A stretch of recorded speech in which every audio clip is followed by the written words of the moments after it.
The death toll across Israel and Gaza has topped 1,300 as the bloody conflict stretches into its third day. Israel today announced a total blockade on Gaza, including food, water, electricity, and fuel. On Sunday, Israel declared war on Hamas after Hamas fighters launched a surprise coordinated attack on Israel Saturday. Among the targets was a music festival where Hamas gunmen killed some 260 mainly young people. Israel responded by pounding the Gaza Strip with airstrikes, which hit housing blocks, tunnels, and a mosque. Over 800 people have been killed in Israel, over 500 in Gaza. Thousands more have been injured on both sides of the separation barrier.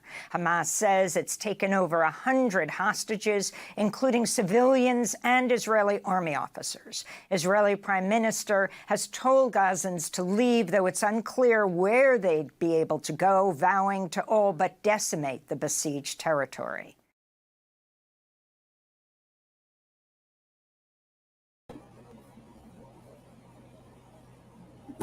All right, I'm Ben Burgis, and this is Give Them an Argument. I am joined, as always, by our super producer, Jake Appett, and our very talented graphic designer, J. Andrew World.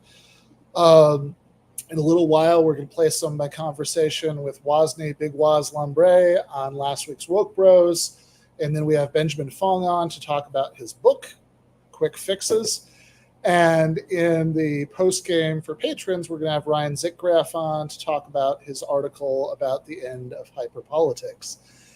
And yes, I am once again doing this one from home. I'm getting over a case of COVID, and while I actually feel fine now, I am trying to do the responsible thing and wait another day or two before I start doing things like driving to the studio and interacting with people on my way in and out.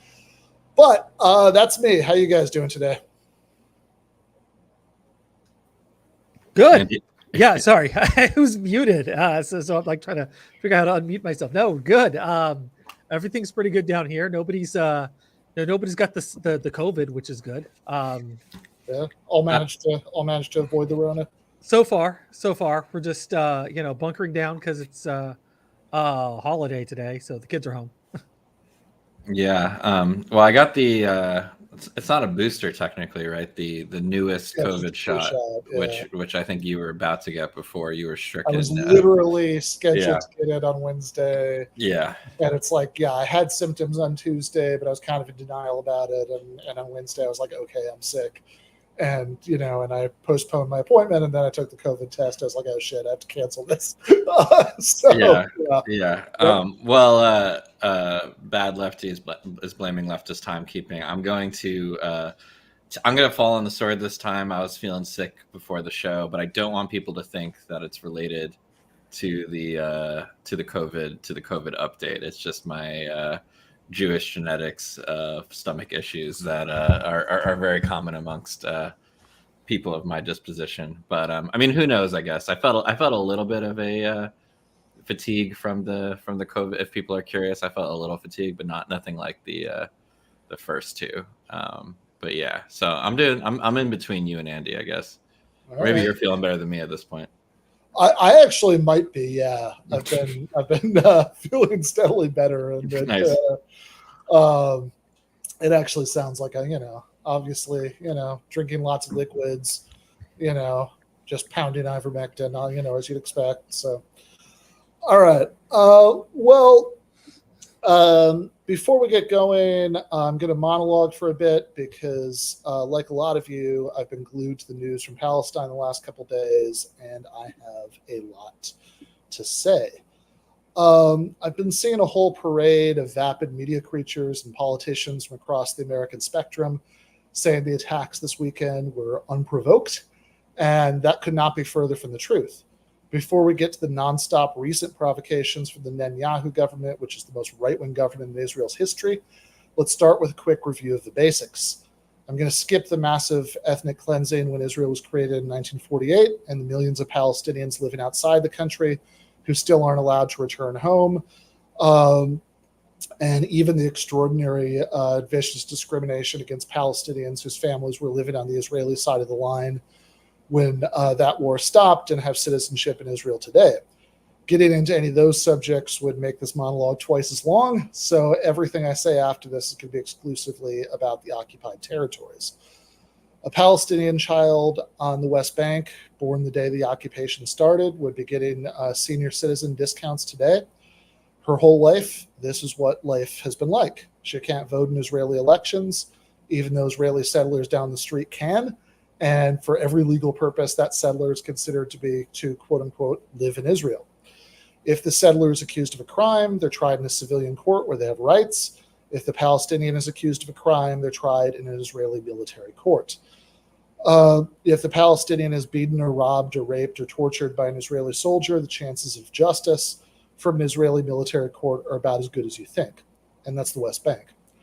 Israeli apologists will tell you Israel left Gaza, but and I'm sure most of you watching this know a lot of these facts, at least in general outline, but I do want to make sure everyone is crystal clear on this for when you argue with other people in your life who might believe this stuff. The reality is that Gaza is very much an open-air prison camp. The majority of the 2 million plus people who live there didn't start there. It's where their families were herded after they were ethnically cleansed from other parts of the country. Even before the total shutoff this weekend, they had about 4 hours of electricity a day. They weren't allowed to leave. All ingress and egress of food, of medicine, of people is controlled by the Israeli military. It's a prison camp, except the Israelis left to patrol the camp walls. They can routinely bomb the inside of the camp without endangering their own soldiers. And everything I've been describing has been the status quo for many years. Let's talk about current events. If you guys aren't reading 972 magazine, you need to start. It's a left-wing magazine put out by Palestinian and Israeli journalists who oppose apartheid, and the analysis there is consistently very clear and very good. Some of these journalists have themselves been terrified for their safety and the safety of their families during the Hamas incursions, but they were very clear that the attacks were anything but unprovoked. If you've been reading them, they've been constantly talking about the rapid acceleration this year of the Netanyahu government's agenda to outright annex big chunks of Palestinian territory in the West Bank. The other side of the coin to that is the process of normalization with Saudi Arabia that started with the Abraham Accords and that the Biden administration has been focusing on cementing since Biden took over. And that's been all about taking away one of the only things the Palestinians had going for them, which was the support of other states in the region. And as all of this has been going on, the occupation has become more violent. On the West Bank, which has been divided into a couple dozen cantons, essentially, where people aren't allowed to travel as they please between them, there's been unprecedented levels of settler violence this year, to the point that there's been a huge stretch of the West Bank where almost all the Palestinians there have been driven out. These are pogroms, that's the only word for it, openly backed by the Israeli state. Against this background, it's the least surprising thing in the world that one of the big Palestinian factions, in this case Hamas, would make a move, or that a lot of young Palestinians would be eager to sign up to be part of that move. And anyone saying, oh, but aren't they worried this will endanger the prospects for a two-state solution, is phoning in from the 1990s. The Israelis haven't even pretended in any real way that that's been on the table since at least the mid-2000s. But there is another thing I need to say here. I've seen quite a lot of thoughtless Twitter leftists saying they refuse to judge or criticize anything, quote unquote, the Palestinians do, even if it's gang rape or massacring teenagers at a concert or killing random grandmothers at a bus stop. And while I don't want to spend too much time talking about the people who say things like that, I do think they merit a word or two, because part of the mission statement of this show is building a smarter left, and saying you aren't going to criticize anything, quote, the Palestinians, unquote, do is the opposite of that. First of all, there's no Palestinian hive mind. When you say the Israelis do this or that, you presumably mean that the Israeli state does it. But there is no Palestinian state for you to talk about when you say the Palestinians are doing this or that. There are two Palestinian factions, Hamas and Fatah, that each exercise some level of control over different bits of territory, and a lot of Palestinian factions that don't control much of anything, and of course, all the millions of individual Palestinians. And like every other ethnicity in the world, they don't all have the same political opinions. There are Palestinians who are Marxists, Palestinians who are Islamic fundamentalists, Palestinians who are pan-Arab nationalists. There's a whole gamut, including tons of Palestinians who've condemned Hamas's tactics. The Palestinians who are ideologically closest to what we stand for here are the ones whose long-term vision of justice is a secular and democratic vision with equal rights for everybody who lives there. That means Palestinian Muslims and Christians, Israeli Jews, Thai guest workers, Druze, everybody. And of course, Palestinians with those politics would never think an Israeli civilian's ethnicity or citizenship made them an appropriate target for collective revenge, because they see those people as part of the polity they want to build. Just like South African communists, for example, recruited both white and black South Africans and understood that white people were part of the future post-apartheid nation they wanted to build because they were serious people. Twitter leftists who post lol Hamas, based Hamas freedom fighters when teenagers get mowed down at a concert are responding to the incentives created by Silicon Valley algorithms to sound quote unquote based to get attaboys from their followers, but it's morally thoughtless and politically idiotic and does Palestinians fighting for their rights exactly zero favors. And no one anywhere would consistently apply this kind of thinking. The US empire has inflicted more suffering around the world than any other single geopolitical entity on the planet in the last several decades. The war in Iraq, for example, was an utterly monstrous thing that led to hundreds of thousands of innocents dying, millions of being displaced as refugees, and waves of bloodshed and chaos rocking the region for decades. But if your mom is an American citizen, I suspect you and I would agree that she wouldn't be an appropriate target of retaliation. So let's be serious about this. It's to be expected that right-wing, socially conservative, nationalistic religious forces like Hamas aren't going to share the same vision of human liberation as, say, Marxist-influenced groups like the joint Israeli and Palestinian Hadash Party, or even some of the armed Palestinian groups that are at least secular and have something a bit closer to that vision of the future. Rhetorically siding with Hamas and not those kinds of democratic, secular, and socialist voices for the sake of feeling hardcore when you post on the Bird app is a bad move.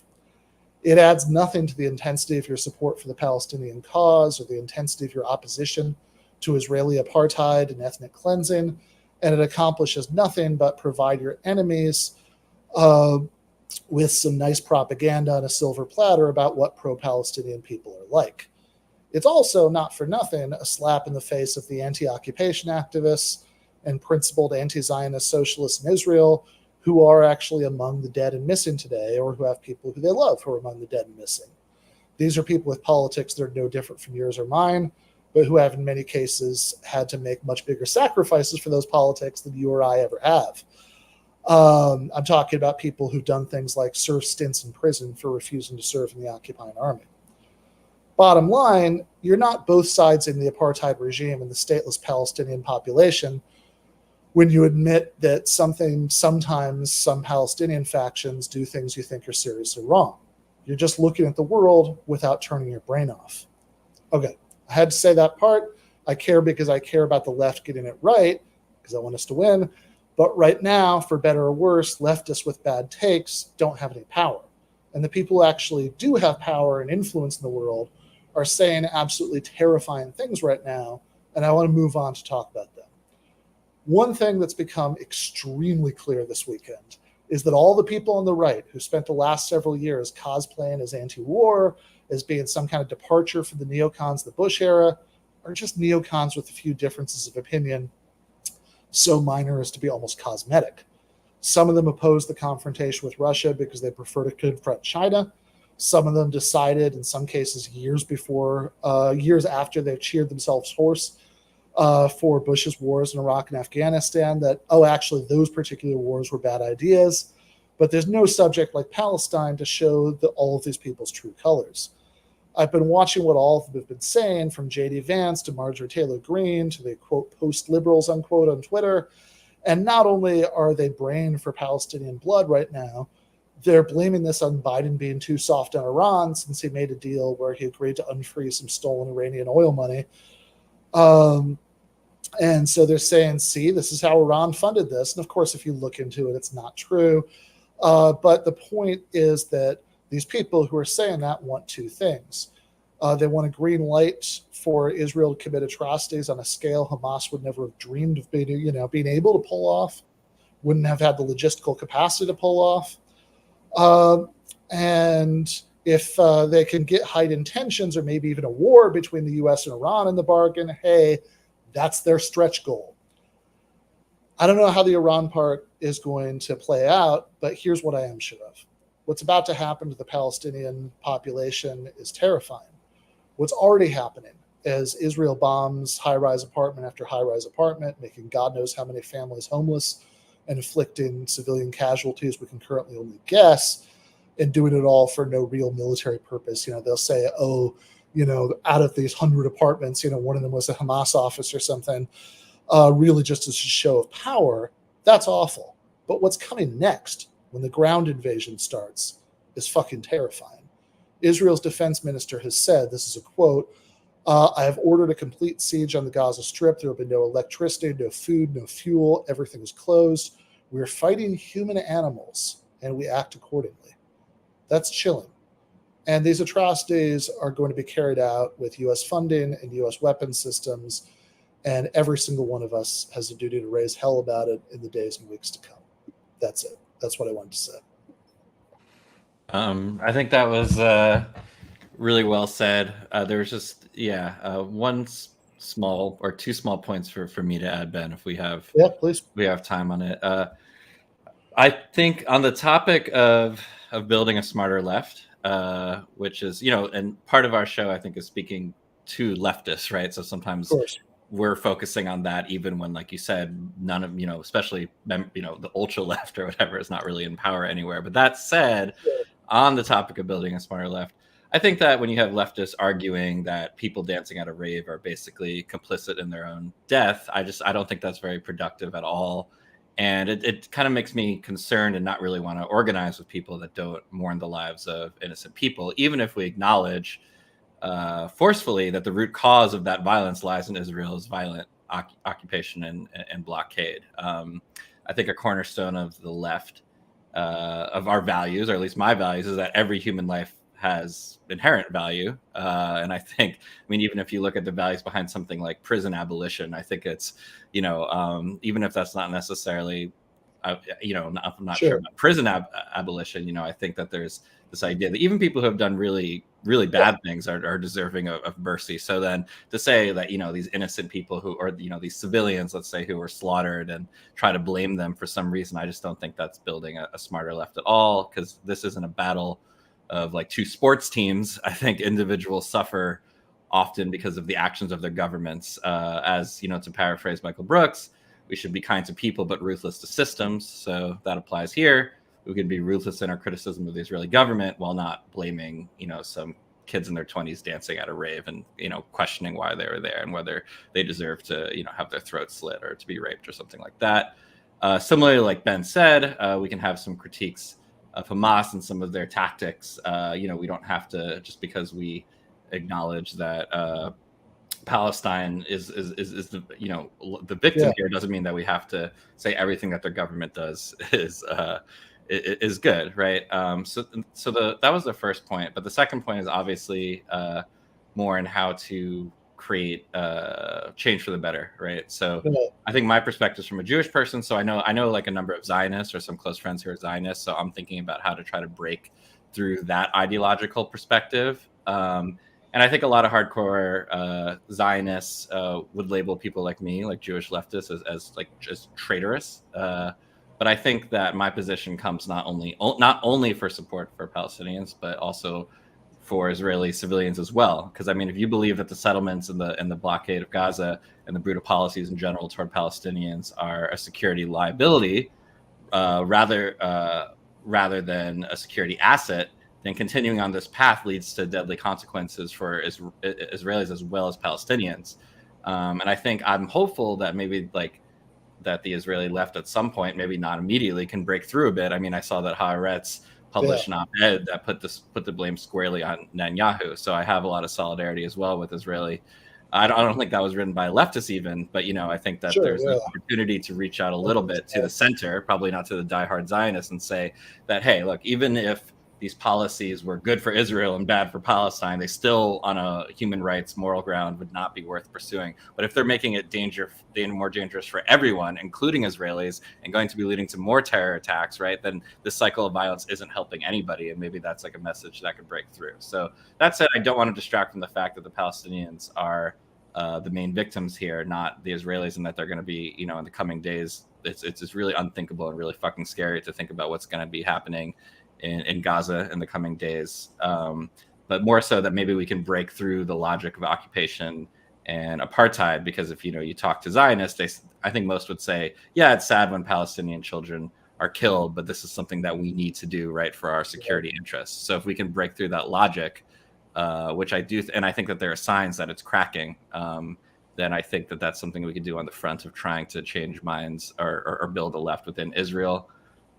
So yeah, I mean, I think that's like the basics of what I wanted to say. Definitely solidarity with the Palestinian people as this really, really scary war is starting. I think I don't know if you saw that there was like a man in Israel who's I think one of his children was abducted by Hamas, and he said, like, even though I'm crying today, there are parents in Gaza that are crying as well, and we need to stop this violence and try to build a peace.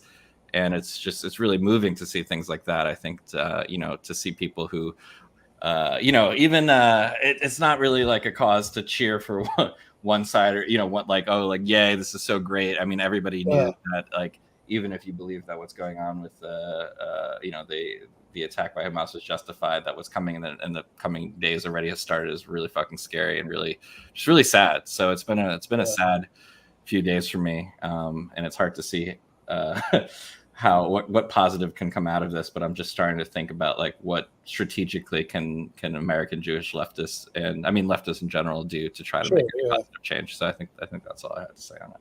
Yeah, although I do think that American Jewish leftists are in a particular position to speak to this, and the and the people, I'm thinking here, like Jewish Voices for Peace, if not now, groups like this that actually do things like go protest or even do civil disobedience at, like Anti-Defamation League meetings, etc., are,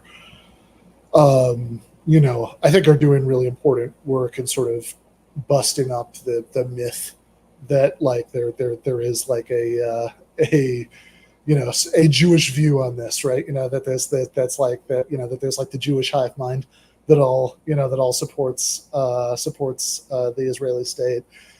So yeah, I mean, I think anybody can kind of speak from that perspective. Like, in Michael Brooks' Lafayette College lecture, one of my favorite moments in the Q&A, somebody, like I think it's actually just before the sort of most famous minute, where he starts saying it's not that complicated and all of that. But like before that, there's this sort of, initially kind of awkward and funny moment where one of the students at Lafayette College asks him, was like, "Hey, you're Jewish, right?" And he's like, "Okay." That's but they're like, the student's like, "Hey, you're Jewish, but you seem to not like Israel, and what's up with that?"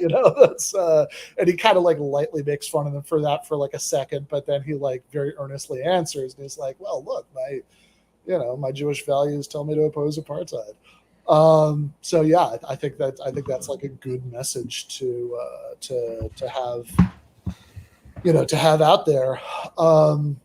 I mean, on that, sorry, I had a, please. I mean, on that note, like when you see, I mean, obviously if you're an Israeli, and I know some people who, I mean, mostly like have their parents are Israeli and stuff, it's a really fucking terrible day. Like, I mean, and I get it.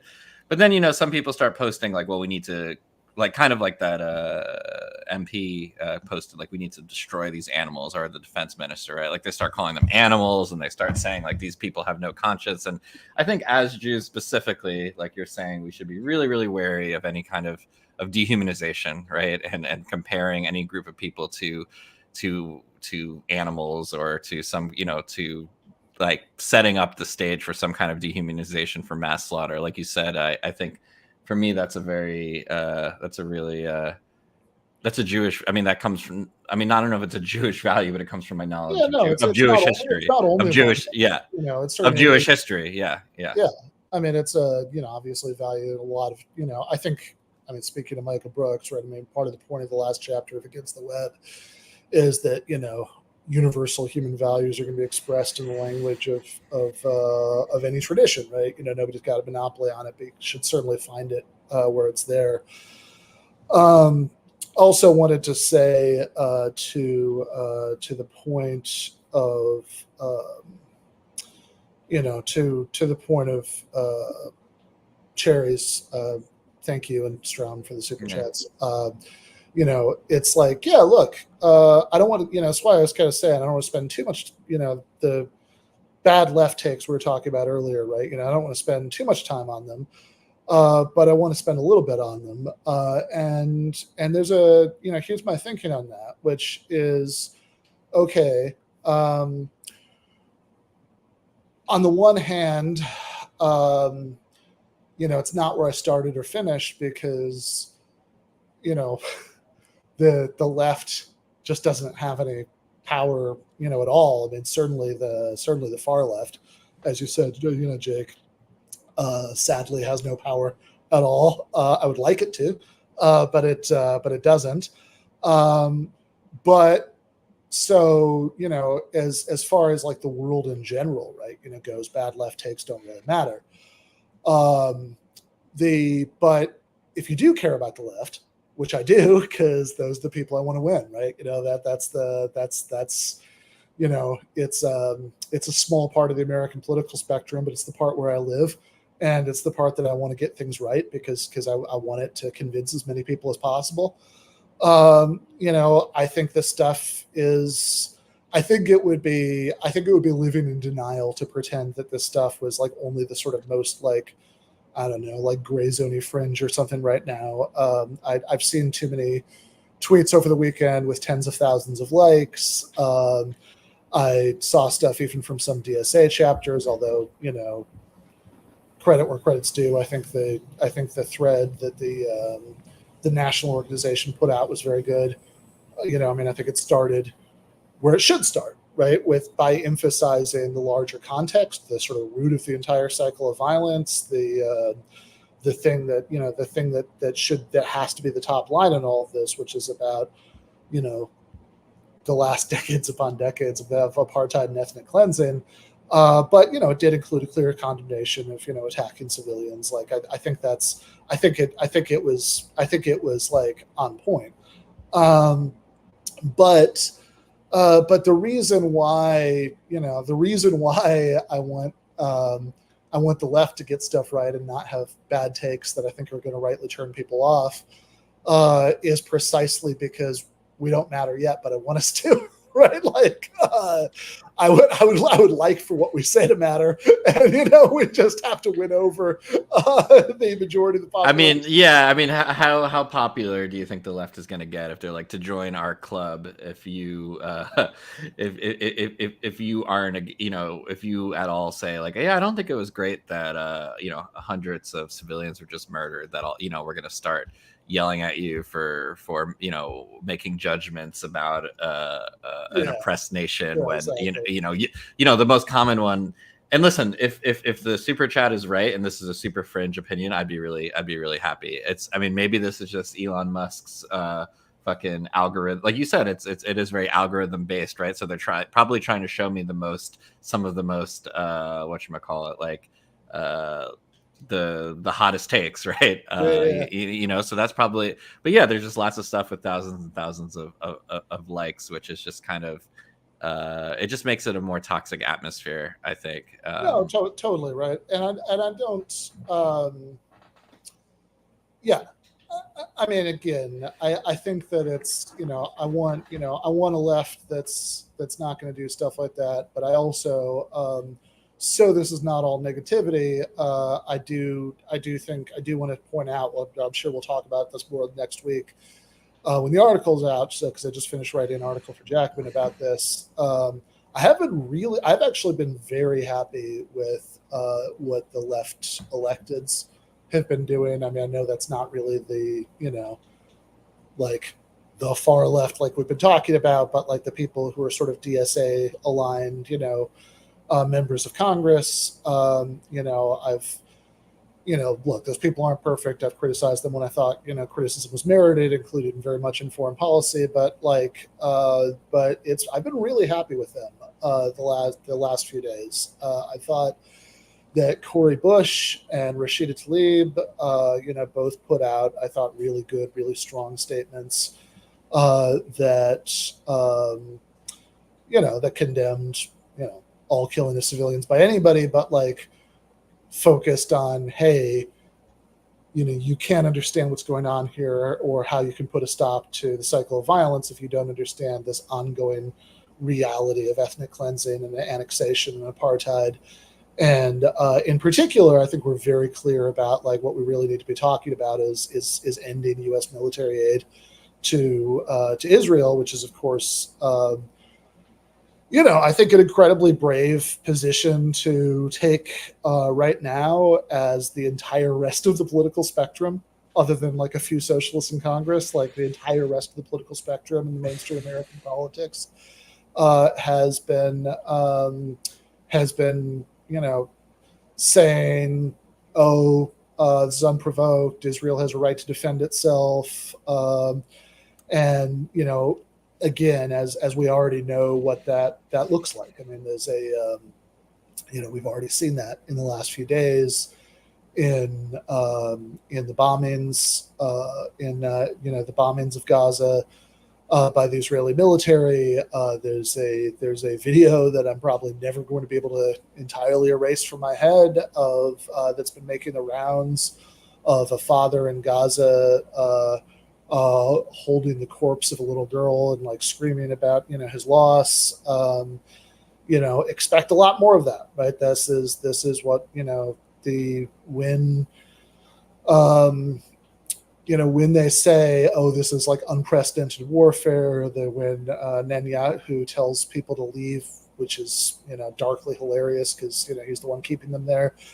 And when you get that kind of blood curdling rhetoric I was quoting earlier from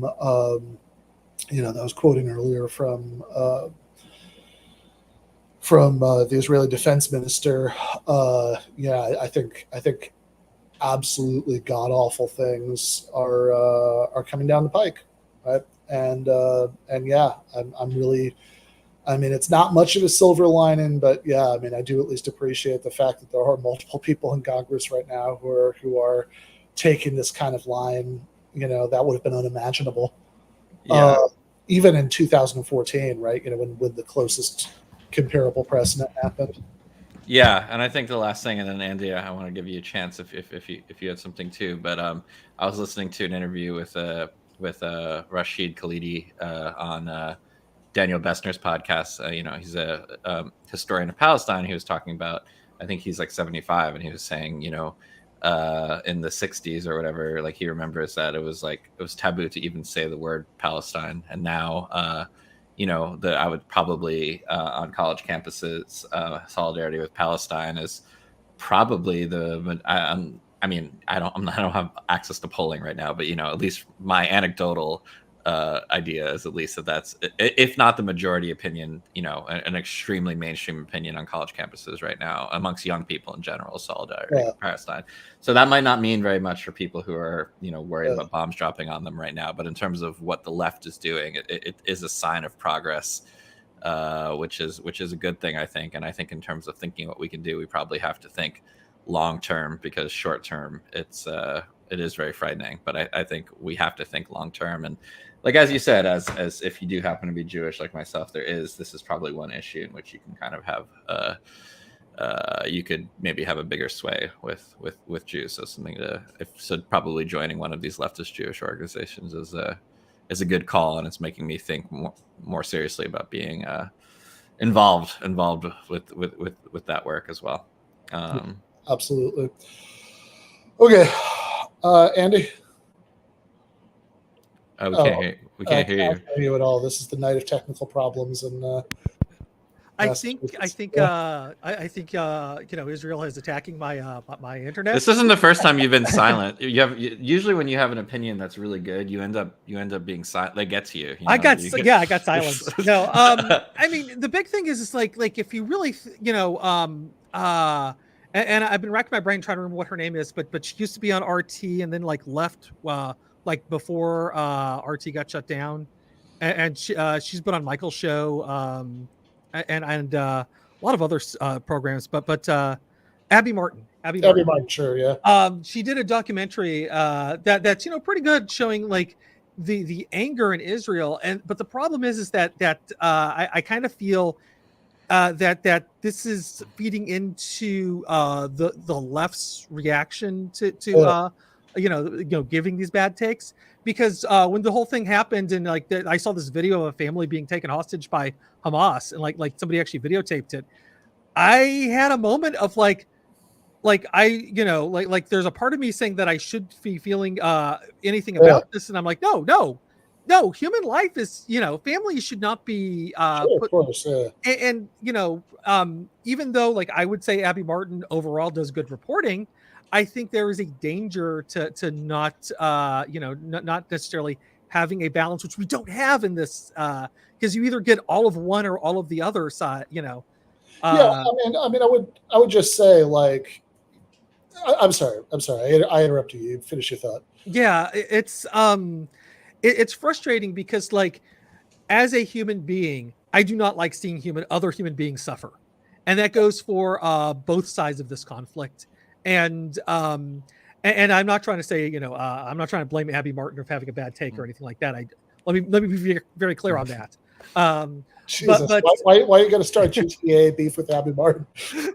She will crush us. Yeah, she will destroy us. And I absolutely do like respect her work. I just I do think like things like that feed into some of these bad takes, and I'm very concerned about like losing humanity, because like I'm seeing all these people who like have like blue waves and Israeli flags right now, saying just like you're defending the deaths of 6,400 or I can't remember the number. It was like 2,400 Israelis, and I'm like, no, I'm not doing anything like that. I'm trying to say that like there was like tens of thousands of more deaths leading up to this, like and that. But life is sacred no matter which which side of the conflict we're talking about, and we shouldn't be taking sides. We should be on the side of human life. Yeah, I mean, look, I'm on a side in the sense that like I think that there is a clear there is a clear relationship of extreme and violent oppression here, and I'm on the side of ending it. And I think that even when some Palestinian groups do things I disagree with, and in the course of opposing that, right? That's I don't want to equate that to to the thing itself, right? But like but yeah, I mean I obviously totally agree about I mean, look, I don't know why anybody would be a socialist or an internationalist or an anti-imperialist or an anti-Zionist if not for the fact that they think that all human beings have certain very basic moral rights, that everybody has a right to, safety and dignity and, and having, the material needs met and, and having a say in what goes on that affects them. That's the whole point of all of this stuff. And, and I would also just like, look, if we're, if you find yourself dehumanizing people because of what their government does, and you're an American, just maybe take a deep breath and think about some of the things that our government does that, of course, you and I, everybody watches this, not everybody watches the show. We have right wingers who hate watching, but like, the bulk of the people who watch the show are all very opposed to, and yeah, so there we have it. But yeah, I don't want to I mean, I'm really glad that we all said that, and I think it's important to say. And, you know, also, look, if I don't want anybody to die, but, you know, like, that's also why you know, I think it's also really important to be clear that the only way for everybody to stop dying in this conflict in the long run is to end that underlying relationship of oppression, to have equal rights for everybody who lives there. Okay, and yeah, I really just want that to be the kind of top line of the discussion, and not to get lost. That, you know, that's that we you know, all you know,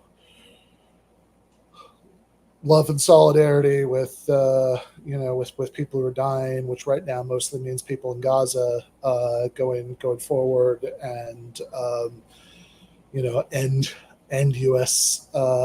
military aid to Israel. Okay. Also, I should say I'm going to be talking about this on Left Reckoning tomorrow night, so tune in to see that. Speaking of appearances on other shows, that's about as good a transition as we're going to get from the brutality that we've been talking about. But I was on Woke Bros last week, and we're going to watch probably just a little bit of that since the Palestine discussion ended up going long. So this is really just going to be kind of a taste of that discussion. But if you just look up you know, Woke Bros on YouTube, or it's the Count the Dings podcast feed, which man, makes me nostalgic, because when Michael Brooks was co-hosting the show with Waz, he was constantly doing exactly that plug. You can listen to the entire episode, but let's just watch a few minutes of it now. Welcome back, ladies and gentlemen, to the latest edition of the Woke Bros. Of course, I'm your host, Big Waz, aka Wazni Lambre, and I'm joined by my brother, my partner, friend of the show, man. Damn near the third Woke Bro, if we're being honest. Ben Burgis, what's going on, brother? I take that as a huge compliment. I am good, man. How have you been? I'm good, man. Sorry, can we actually skip ahead a little bit from this, just because we're only going to be able to play a little bit. So let's go to like the 1 minute 53 second mark.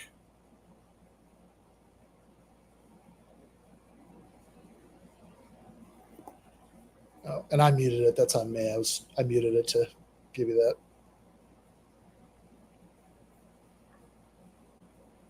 So he can't join us today. However, we got a great show in store, because just some incredible news since our last Woke Bros. We missed last week, but Ibrahim Kenji X had to let a lot of people go from the Anti-Racial Institute, or whatever that shit is called over at BU. Or BC, excuse me, BC. Yeah, BC. BU, not prestigious enough for Ibrahim Kenji. Just want to talk about the fallout from that. Just the sort of discourse that was happening around that dude at the peak of 2021, 2020, you know, racial reckoning, hysteria that we had, and the sort of fallout from that. These annoying ass shortcuts that we try to take in society. Whatever, we'll get into that at some point. But first, man, fresh off the presses, you just wrote a new article in Jacobin Mag. It's titled "Gavin Newsom Keeps Throwing Workers Under the Self-Driving Bus." It's about all of these anti-worker legislation that Gavin Newsom is pushing through, all of these pro-worker legislations that he's vetoing in his capacity as governor of the state, the liberal state of California, democratically controlled, up and down the goddamn coast, Ben. It's the Dems putting their thumb on the scale. You would think it would be just a liberal, progressive utopia with all that democratic machine power, that we would just be seeing all these gains for workers, Ben. Yeah. Clearly that should be the case, right? Yeah, I mean, this is kind of, I mean, it's like Thomas Frank, made this point back in, he wrote this great book called Listen Liberal, where it's like the Democrats' excuse is always like, look, what can we do, right? It's not, sure, maybe you wish that like Biden would do more before you wish that Obama would do more, but it's just these damn Republicans, they can't, can't do anything with the Republicans getting in the way. And look, obviously there's some truth to that, but like it's real telling that in California, Democrats run everything. Like Newsom's obviously a Dem. Both chambers of the state legislature obviously, run by the Dems. So this is really a good test case. Well, is it really the case that it's just like the only problem is the Republicans? And if you can't make that argument. No, you can't. And I mean, I really think like Newsom is kind of the living embodiment of, like just this like super grating kind of like American liberalism where, the first time I wrote about it for Jackman was 2 years ago. He'd just done two things back to back. One of them was he made a big point of adding like an ethnic studies requirement for high school graduation, but then he also vetoed this big expansion of financial aid that would have helped community college students in California. So it's like, it was just the perfect like, oh, hey, you do this performative identity politics thing, but then when you have a chance to help the, by the way, disproportionately non-white population of community college students, then no, sorry, it costs too much money.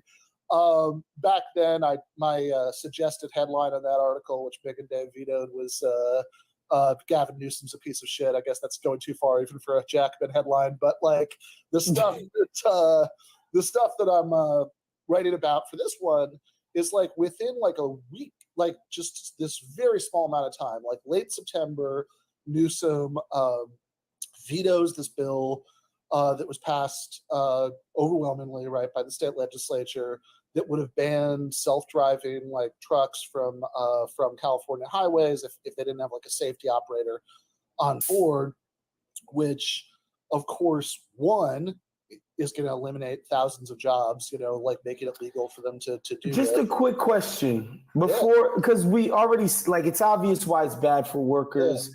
I'm like it's also bad for anybody who's on the highway. Right, 100%. We know that. But again, just for the listeners who just who might not understand how that law might work, it's pretty simple. It's straightforward. There would be workers on the self-driving bus, meaning people who needed to be paid to monitor what was happening with the bus, even if they were not on the bus. These are thousands of workers and jobs that would be lost. Now, I remember that Prop, whatever it was with Uber, when clearly Prop 22 with Uber, we understood what the stakes were for these guys to be full-time employees, get bennies, get reimbursements, get all these things that any normal employee, which is what they are for fucking Uber, would get. But the Uber side was like, no, but workers, they love flexibility. They love making their own hours. They don't want a real steady paying job that pays a livable wage that they could run a nice little crib and take their kids out to eat every now and again. Workers don't want that. They want flexibility because they're going to be entrepreneurs one day, Ben. Everybody knows that. That was sort of the counter argument, which we obviously knew was bullshit.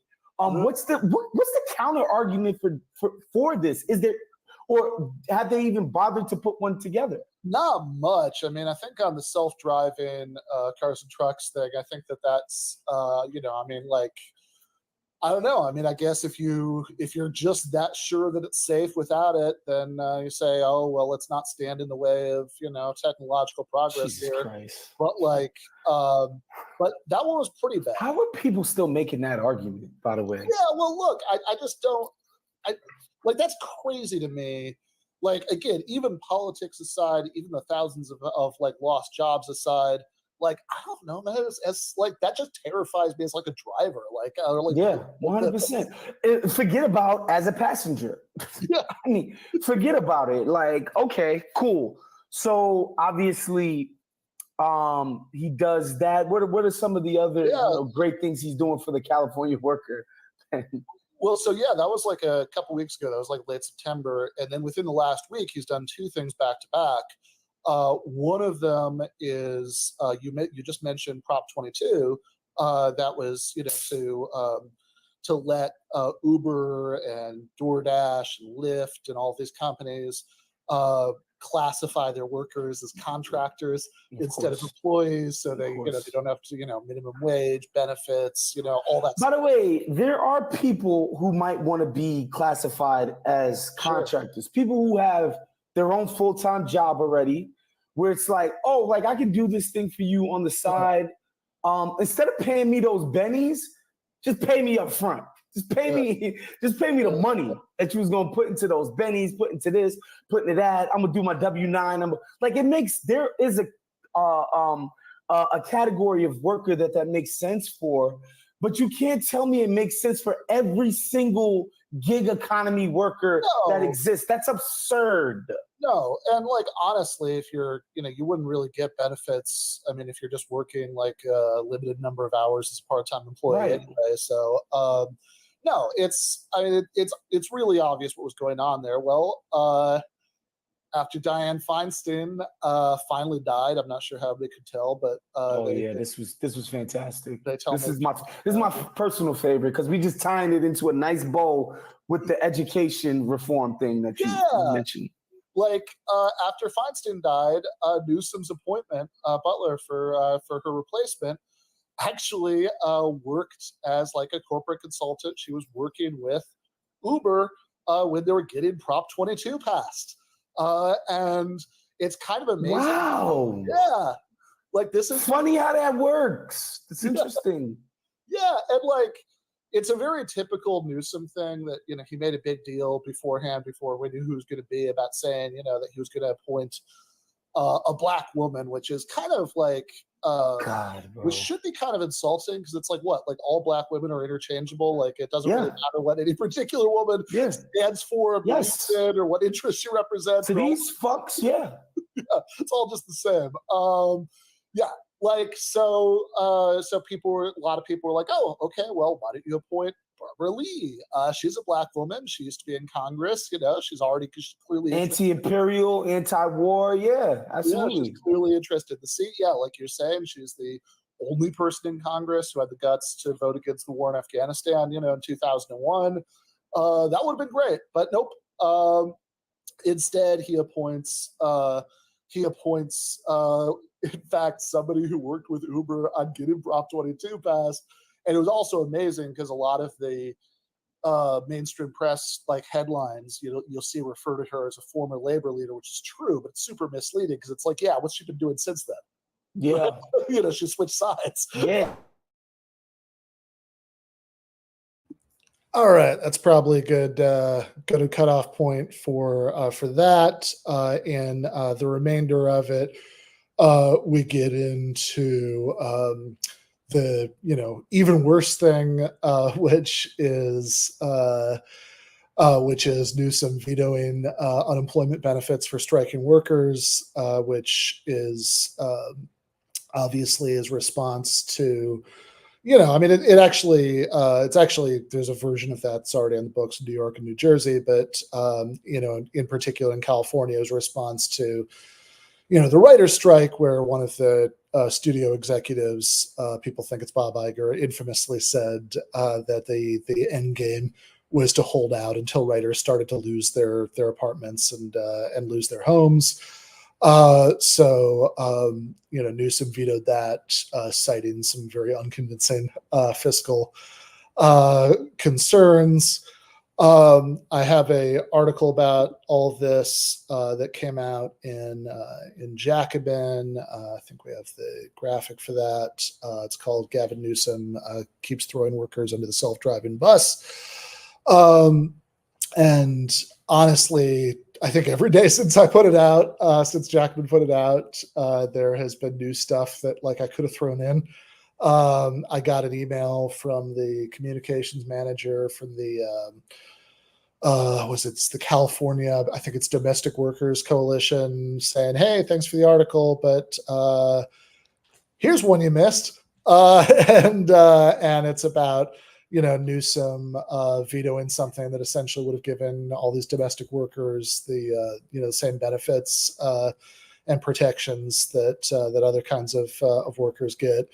So, look, Ben, real quick, I don't want to judge a book by its cover, but when you're basically cosplaying Gordon Gekko, which is what Gavin Newsom looks like, what kind of, when he started positioning himself as like a progressive ally, I was like, what kind of motherfucker that looks like that is on the side of the workers? Maybe they exist, but that is about the most pro-capitalist vibe you could possibly give off. So I'm not surprised to hear that it was he was a bit of a fraud.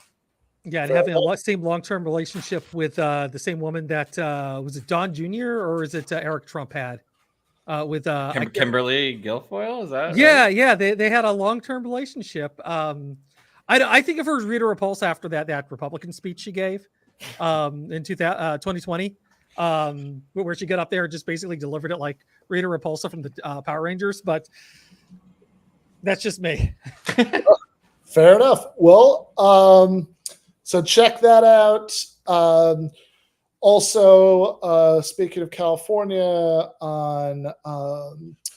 on October 22nd, so that is Sunday after next, at the Moroccan Lounge in Los Angeles, I am going to be debating. Siaka Massaquoi is the vice chair of the Los Angeles County Republican Party, and he's done stuff for PragerU and Babylon Bee. So that's, again, Sunday, October 22nd at 7 p.m. At the Moroccan Lounge. There's a ticket link in the description below the screen that you're looking at right now, or that you can turn around to look at if you're turned around doing dishes or something while the show's on behind you. But doors open at 6:30. Debate is at 7. Wanted to plug that. In the postgame for patrons, so in about an hour, we're going to be joined by Ryan Zickgraf, who's going to be talking about an article he wrote about the end of hyperpolitics. So always a lot of fun to talk to Ryan. Looking forward to that. And I will see you guys then. But meanwhile, we have Ben Fong joining us on the show for the very first time. Ben, how are you doing? Hey, Ben. How's it going? Thanks so much for having me. Yeah, no, I'm really happy you could come on. It's the first time talking to you, but I have have been reading your stuff in Damage Magazine for a while now, which is and really enjoying it. So really happy to talk to you. I hope for the first but not last time, but in this case, not about any of that stuff, but about this thing. Quix Fixes Drugs in America, from Prohibition to the 21st Century Binge. So, yeah, tell me about this book.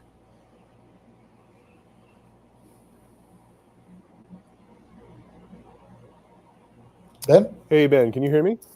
I can. Were you having a sound issue?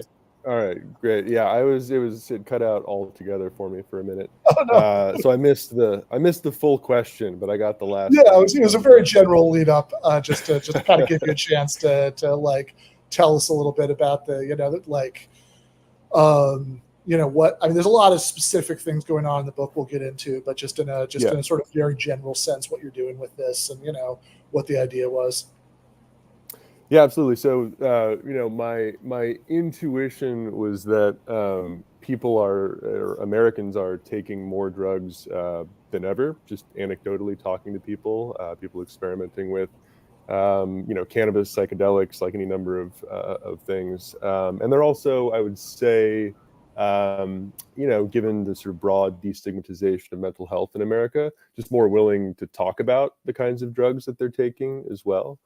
So I just kind of wanted to dig into it, and the numbers very much confirmed my suspicions. So Americans, we're between 4 and 5% of the world's population. but we consume 80% of its opioids. We consume about 80% of its ADHD medications or amphetamines and amphetamine-like drugs. And really, if you look in the 21st century, it's kind of across the board. I mean, I think that the most familiar part of it is the opioid crisis. Like, everyone knows about opioids, but it's really across the board. It's marijuana, benzodiazepines, amphetamines, antidepressants, antipsychotics. Like, basically, if it's a psychoactive drug, with the notable exception of cocaine, Americans are using more of it than ever, and the trends are all going up. So, it's a pretty remarkable moment. And of course, it's coming after 40 years of what I call in the book the acute phase of the war on drugs. We've got the largest prison system in the world. A full 1/5 of people are in for nonviolent drug offenses. So it's this pretty wild contradiction between America's intense love for and hatred of drugs. And I tried to, make sense of why that is in the book. Yeah, and in the course of doing so, in the different chapters, you go through a lot of the specific, a lot of specific drugs in the sort of course of going through these. You've got this sort of 5 kind of general themes of the book that you lay out in the introduction, that work structures normal drug use into a dosing regimen, psychopharmacology is the science of treating atomization, drug producers are typical capitalist organizations, my favorite, which is the difference between illicit and illicit drugs, is a class distinction. I'll get right back to that one in a second. And drug policy is not drugs. And so in the course of drug policy is not about drugs, right? So in the course of exploring those, also just like, I don't know, really fun chapter titles. So I want to talk about, I want to talk about some of these specifically, right? So because this is a book about drugs in the broadest sense, right? A lot of times we use that word to mean, illegal drugs, or like we have something incredibly specific in mind here, but you're casting this very wide net, right? So the first chapter is about coffee, right? It's coffee, or the serene delight. So what do you say about coffee? Yeah, I mean, coffee is a fairly remarkable substance. Obviously, for those of us who drink it on a regular basis, like myself, it's difficult to imagine life without it. Though I guess there's this huge market for energy drinks, which people are increasingly switching to. Yeah, I mean, it's the second most traded commodity after crude oil. I mean, it's obviously like big business. And I think that it's fairly unique amongst psychoactive substances in being really the only psychoactive substance that has not been demonized by the capitalist class. There was this brief moment in the 1980s where caffeinism was added to the DSM-3, but it was removed pretty quickly. Like, no one took it that seriously. I think we all understand what coffee does to us. It makes us kind of jittery. Probably shouldn't drink too much of it, but it is incredibly useful stimulants. And I think the reason why it hasn't ever been demonized in the way that basically other psychoactive substance has, is that it's a substance perfectly suited to the rhythms of capitalist society. It's the exact kind of stimulant we need to get up for the morning, even if we don't want to get up to do the things we got to do. Yeah. Which, yeah, I mean, I guess goes somewhat to that first major theme about work structures and regimens of drug use. We've got this nice. Had to grab this, by the way. It's just a nice illustration from the book. This little clock that says "Dope, drinks, sleeps, eats." Yeah, I think that's from a 1916 short film that you can find on YouTube called like The Adventures of Coke Any Day. It's very fun. It's only 16 minutes long if anyone wants to look it up. But yeah, I mean, I think that so there's obviously been great technological acceleration in the drug world, which we can talk about later, like just the range of specifically synthetic substances available today, is pretty wild. But human beings have throughout history taken drugs, right? It's nothing new. There's nothing about capitalism that made drugs appealing. That would be a silly idea, obviously. Opium poppies, tobacco leaves, coca bushes, like these have always been tied closely to human settlement. Like human beings really like taking psychoactive drugs. It's nothing new. But if you look at the kinds of drug use that have existed throughout history, I think they differ quite markedly from the ways in which we're taking drugs today. So, as opposed to taking them just for, just for like sociability, like Betel Net or something, or for religious rituals, or, even to just sort of tolerate the drudgery of slow, boring agricultural work. The way in which most psychoactive substances are used today, or at least in their accepted form, is either to get up in the morning. So we've got this huge, category of stimulants for that purpose, or to use our brief amount of leisure time to unwind, to prepare for the next day. So it's uppers and downers, and remarkably, a wide range of substances have been fit into that category, like even psychedelics, which are, some of the most unclassifiable things known to human beings. Even they are now being microdosed as like an amphetamine replacement for a certain class of people. So the ways in which drugs have been instrumentalized in capitalist society is the thing that really sticks out to me. Yeah. On that note, right? I mean, since chapter 1 is about the sort of, kind of the most licit drug, coffee, Yeah. right? Yeah, the sort of least objected to one, and it goes right into one that has, in a very broad family resemblance sense, similar effects, but very different attitudes. So you've got chapter 2, cigarettes or knowledge is not power. So let's talk about cigarettes. What are you saying about obviously good, right? Unambiguously good. We can all agree on that. I mean, they definitely satisfy something, and part of the point of the chapter was to try to pick out what that was, because like the sort of substance to like your ironic comment there is that cigarettes are by far and away the most destructive psychoactive like substance, or I guess like vehicle for a substance that's ever been invented. It's not particularly close. I mean, if you just look at the numbers of people who die from cigarette related diseases, still, even though American cigarette consumption has been going down for decades now, worldwide, cigarette consumption is still very, very high.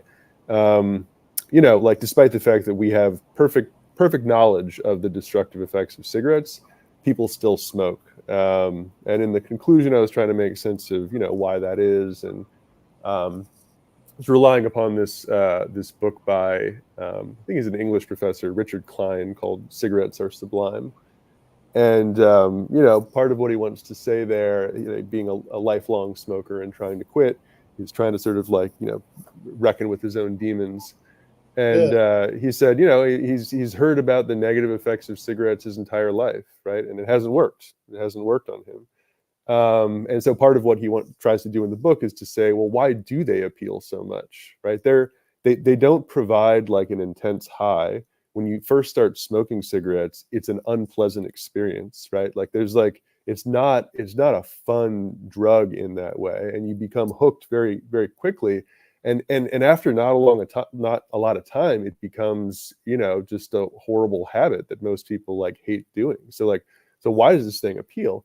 And part of he goes a number of different places, and he says that one nice thing is that it kind of provides almost like ritual accents to the day, right? You can always step outside and have a cigarette, and that at least like lends some meaning to the day. Like for instance, if you're working like some shitty job that you hate, like at least like you can look forward to a cigarette break. At least you can take like a moment, like take a few minutes where you can go outside and say, you know, this marks the passage of time in some way that is meaningful to me.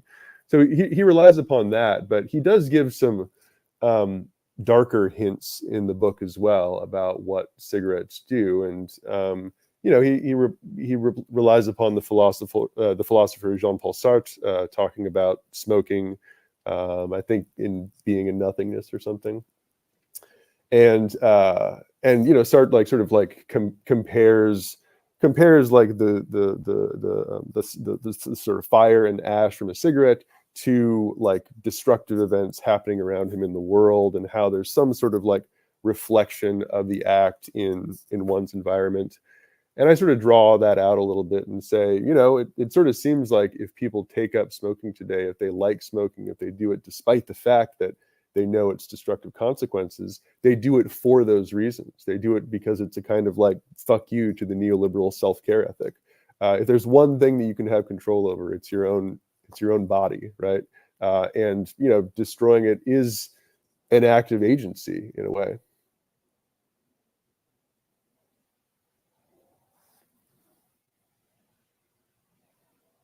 Ben, I think you're muted right now. Yep, I sure was. Yeah, I mean, this is like you have to be pretty old for every pack of cigarettes you've ever gotten not to come with a warning on it, you know, saying that it's going to kill you. So, you know, yeah, I mean, there is something there. I mean, like that's, you know, part of the, part of the aesthetic appeal, even like in a weird, you know, in a weird perverse way.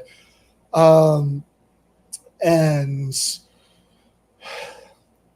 yeah, I mean, it is interesting because the actual immediate, you know, effect is pretty subtle, right? You know, in the greater scheme of things, right? I mean, it's, you know, I've done field research and confirmed that it goes well with drinking, but you know, that's but you know, it's not like you're getting anything, you know, that dramatic out of it in the moment, you know. So I mean, like that is like more psychologically interesting, you know, why this is something that why this is something that people even want to do as much as you know, as much as they clearly do. I mean, like it's not, you know, I'm not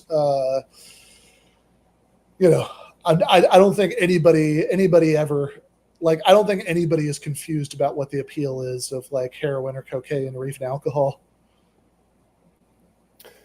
Yeah, I mean, I think that part of, you know, like one interesting thing about cigarettes, just given, as you say, that the sort of pharmacological effects are so subtle, like you feel a little bit more relaxed, feel a little bit more stimulated, but like not always in like an immediately noticeable way, as you know, with like the effects of heroin or alcohol are, for instance. I kind of think that has that almost like nothingness, like the ersatz nature of the act, is almost like what has made cigarette marketing so malleable over time. Like cigarettes have kind of been everything throughout their history, right? They've been masculine, they've been feminine, they've been dangerous, they've been like sticks of health, right? They've been promoters of freedom. Like they've been associated with so many different things. And I can only, you know, speculate here, but I would guess that's because their pharmacological effects are almost nil, right, compared to other psychoactive substances. And so just given how, you know, flexible they can be in their associations. I mean, they look great on film. That's one thing that I wish I could have emphasized more in the book, just how great they look on film, right? But, you know, it's that kind of like fleeting visual appeal that makes it almost like infinitely redefinable for different people. Yeah. Well, you know, let's do alcohol, right? So this is chapter 3. Alcohol or commodity fetishism. What's What's the link there? Yeah, it's an admittedly somewhat tenuous link. I'm going to try to do justice to this. So, in the early 19th century, the level of American alcohol consumption was really wild. There's a history of the period by this guy William Rorabaugh called the Alcoholic Republic, and I think he tries to get into the numbers, but he says like per capita consumption from roughly like 1790 to 1820 was about 4 times what it is today. So just everyone was drinking all the time. It was just a very normal act. But one thing that the sheer quantity sometimes like confuses is that like is the way in which alcohol was drunk. So it wasn't people, getting off of work and just like getting hammered, right? It was it suffused the day, right? Like you drank it with every meal. Generally drank beer that was like brewed at home. You went down to the tavern and you shared beers, you offered beers, you reciprocated, right? It sort of flowed throughout the day, one, and then two, it was very much bound up in social events, right? That it was a form of social bonding, and then it was pretty intense as well, right? I sort of make a comparison to the anthropologist Marcel Maus's gift exchange, in saying that the way in which people drank was very much about the social bonds involved, right? If you walked into a tavern and declined a drink, you were immediately suspect, right? You could like get beat up on the spot for just doing a simple thing like not accepting a drink and not reciprocating. So, I think that there's lots of reasons to sort of see that as not desirable, right? I don't want to get beat up if I walk into a bar and don't want to drink that day, right? I'm just meeting friends. But at the same time, it was clear that in the way that alcohol was consumed, that social bonds were at issue, right? And that it was the sociality that was primary and the alcohol that supplemented the sociality. And part of what I want to say is that, as we pass, like, we could get into the details a little bit more, but as we pass through the temperance movement, and then, in the post-war sort of consumer society, those paternalistic morals relax again, and we get the return of moderate drinking for the most part. That what we kind of lost in that whole process was the sociality, right? That today, like, we go, like, the whole bar is arranged differently, right? Unlike like the colonial tavern where you walk in and there's hospitality and you sit at a table with strangers and you talk. Now everything's arranged so that you can face the alcohol at the bar and you're there to drink. Sometimes you're there to drink alone.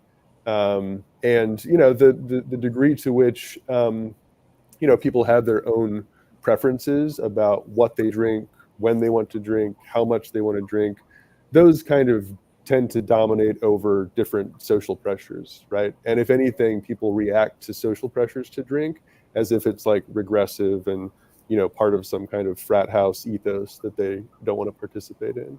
And I think that that's perfectly understandable, but it also, I think, reflects the degree to which sociality is not at play in our drinking practices anymore. And alcohol, the commodity, is what rules those interactions. Gotcha. All right. Chapter 4, opiates or civilizing the Orient. I wish I had better sound bites for each of these chapters, but I would say I feel like I can talk about like a few things here and there. Yeah, I mean, I think that in a lot of ways, opiates are sort of the model illegal drug.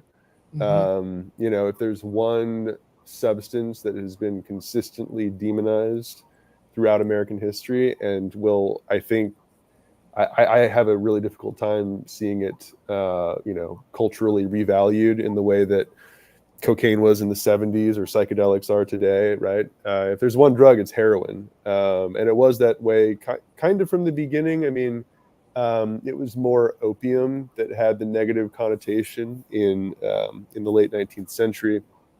And heroin was available as it was in different patent medicines. It was available as a pharmaceutical drug. Late 19th century, you could walk down to your local pharmacy and get medically pure heroin, cocaine, chloral hydrate, basically anything that was available at the time. It was all there. But this was, this is a good moment to reference if we're talking about that fourth orienting claim that you mentioned earlier, that you said was your favorite, that the difference between licit and illicit drugs is a class distinction. And if you look at the late 19th century, that was certainly true in the treatment of Chinese opium users. This is the sort of like moment of yellow peril, the beginning of anti-immigration laws on the West Coast. And, the substance at issue with Chinese opium dens was, of course, opium. Well, morphine and heroin, which had already been extracted from opium, those were readily available, and people who took those were not, demonized in the same way. And so in that particular case, you're kind of dealing with the exact same substance, right? Opium, morphine, heroin, but the cultural connotations were almost diametrically opposed.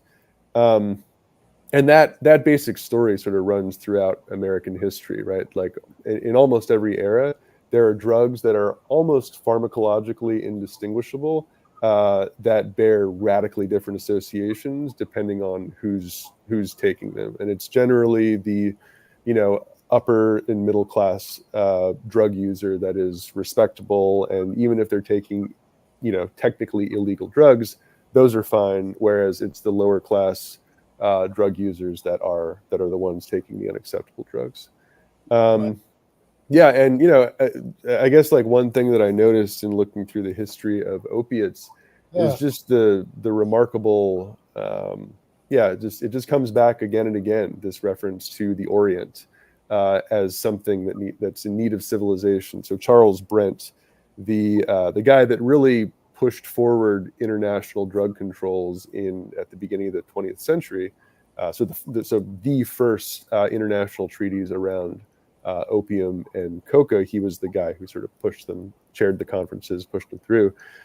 He said that the purpose in offering these international controls was to civilize the Orient. That's how he framed his sort of moral project. And I think that there's, there's something, it's obviously racist, right? Sure. Say that. But there's also just something reflective of the ethos besides the sort of besides the fact that it was the Chinese in general that were the target of this new drug war. Like what did the Chinese opium smoker represent in the public consciousness? Well, it was someone who didn't work or worked poorly. It was someone who was sort of made feminine by their habits. It was someone who was like enslaved to their own desires. It was kind of the exact opposite of the ideal of male productivity that was sort of pushed in industrial capitalism, right? So I think that when Brent says the point is to civilize the Orient, he's talking about, innate tendencies in all of us. The point is to drive out those things that aren't oriented towards productivity. Right.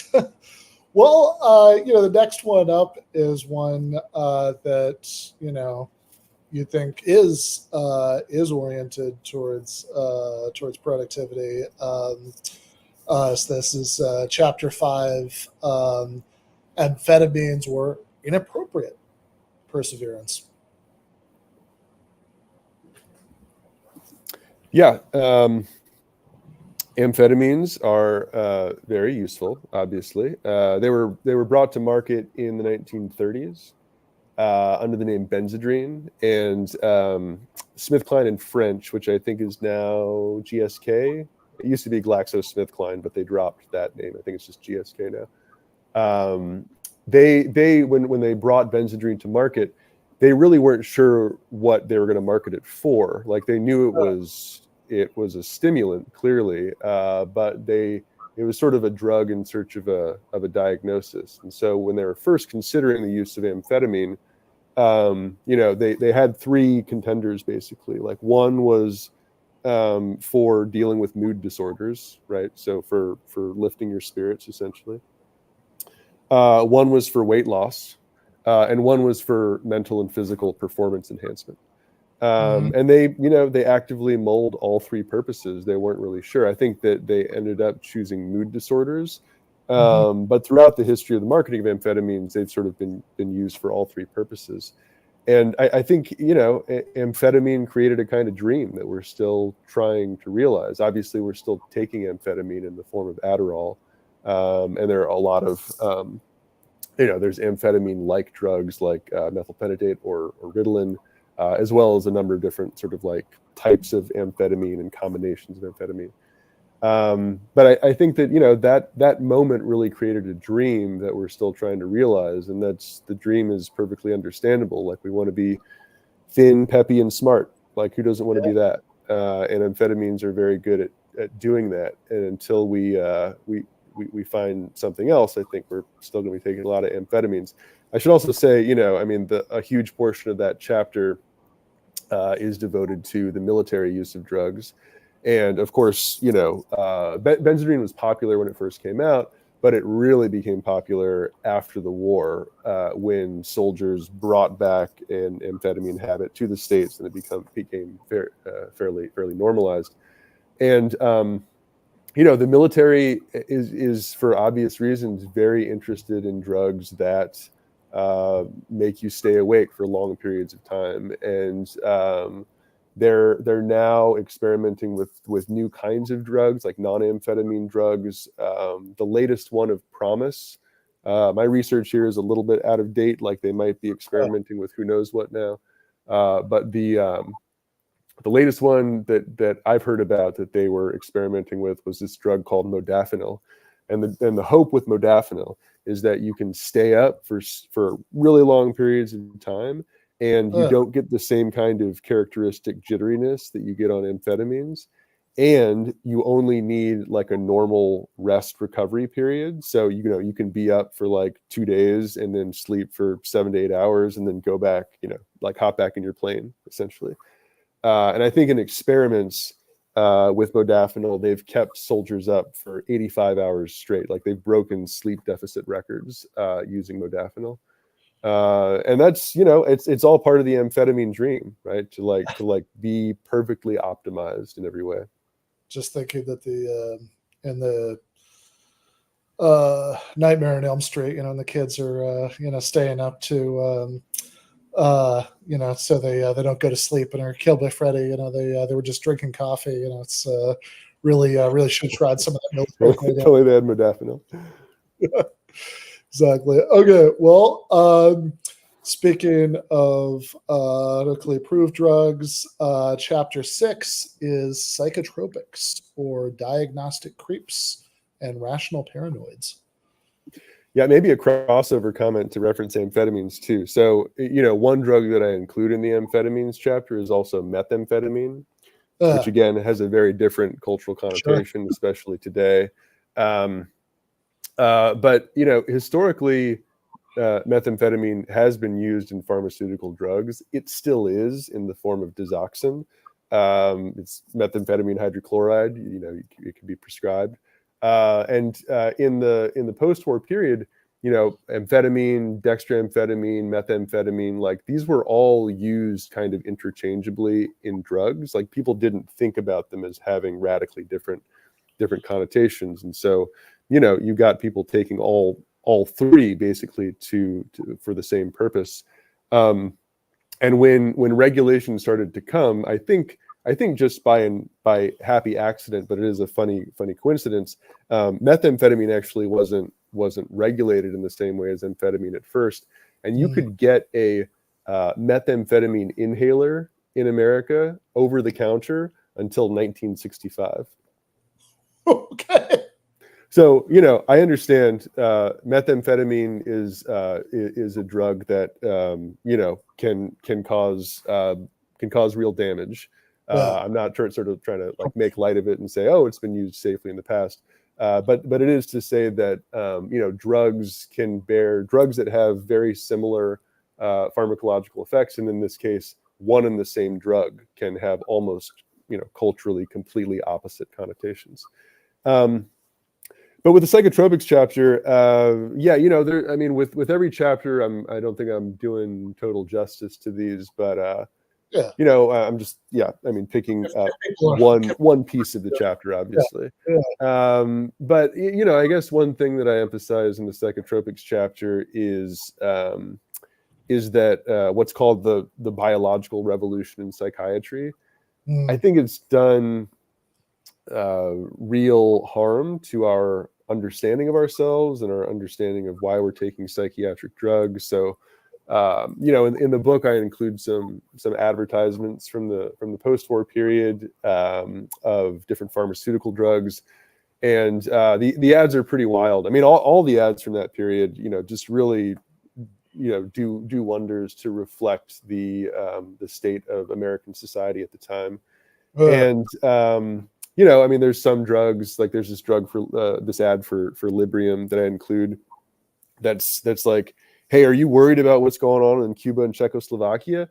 Don't worry about it anymore. Just take this drug. You'll feel a lot better. You know, just kind of an amazing admission, right? That like, oh, we're taking drugs to deal with kinds of anxieties that are coming at us from society and politics.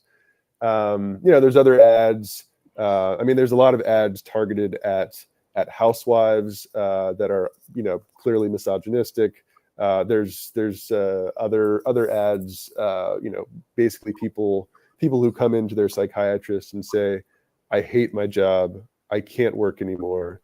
They're like, here, take this drug and go back to work, right? And you know, you look at the ads from the time, and they're fairly terrifying in one sense. But they're at least honest about the kinds of social imperatives that people were dealing with, right? And you can at least like have a larger conversation, like, should we be taking drugs in order to deal with these things, or should we be dealing with these things directly, right? At least there's a conversation to be had there. Roughly, you know, in the 70s and 80s, there's what's called the biological revolution in psychiatry, very much pushed on by big pharma and new kinds of testing parameters, like the randomized clinical trials. And, you know, there's a lot of we could get in the weeds here, but in brief, you know, the biological revolution in psychiatry, it's the reason why when we look at pharmaceutical ads, they oftentimes have these two neurotransmitters, you know, with the globules going back and forth, right? And like sometimes it looks like there's like electricity going back and forth between these two mushroom heads, like placed cap to cap, right? All of a sudden, everyone started talking about norepinephrine reuptake, right? And like, you know, serotonin release, and talking about human interiority as if it were just neurotransmitter mechanisms. And, you know, this went along with the complete revolution in psychiatric etiology, right? So that every diagnosis became firmly attached to a drug treatment. Rather than other kinds of interventions, right? And so what happened was that, I mean, this is a very convenient result for big pharma, right? If every diagnosis is specifically tied to a drug treatment, they do quite well, and especially if these are maintenance medications that you can take for years, sometimes decades. And that alone is reason to sort of criticize the paradigm, but what I think is really pernicious about it is that it just occludes that social reference, right? Like, all of a sudden people talk about their own like psychic interiority as if it's just a matter of like brains and neurotransmitter mechanisms. And no doubt that stuff is involved, but it's just a very impoverished language for describing the human psyche. And not only that, but it's an impoverished language for talking about the kinds of social pressures and anxieties that we're all dealing with. Yeah, right. I mean, obviously there are, you know, I mean, people do have chemical imbalances that you know that cause that cause psychiatric problems that that can and should be medicalized, but you know there is a certain if all you've got is a hammer, everything's a nail problem there. Yeah, very much. I mean, it's a question of the categories through which we understand ourselves, and psychiatry and the profession of psychiatry and big pharma have been very successful at getting people to sort of understand themselves differently. And even if that's true, well, so here we're getting a little bit into the weeds, but it might be worth it. So, like one thing that changed in the biological revolution is that it's the drugs that Big Pharma was selling. It's no longer about symptom treatment. It very much was, and that wasn't seen as a bad thing in the post-war period, right? It's like, you're worried about politics, take this thing, it'll take the edge off. That's fine. And I kind of think that's how a lot of people still take drugs, right? Mm-hmm. We still think about it as like, symptom management, essentially. Within the terms of the new sort of psychiatric paradigm, that's just not true. The way in which it's talked about even in like very directly in pharmaceutical ad copy. Just take the example of ADHD, right? In ADHD copy, they say the ADHD brain has a dysregulation of dopamine, and what this amphetamine does is that it rights the brain. Mm-hmm. Right. And so it's essentially saying we're not dealing with symptom management anymore. We're dealing with causes. We are going to fix this thing for good as long as you take this drug. And again, it's like, we're switching registers where it's this whole explanatory paradigm that I think is like broadly dissatisfying and, occluding of other kinds of pressures that people are dealing with.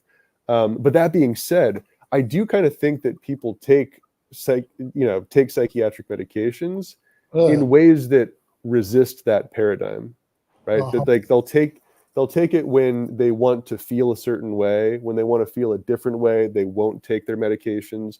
They're oftentimes like very suspicious of their doctors or their psychiatrists, and so they understand that the drugs do something for them, but they also understand that they feel imbricated in a paradigm that they disagree with at some level.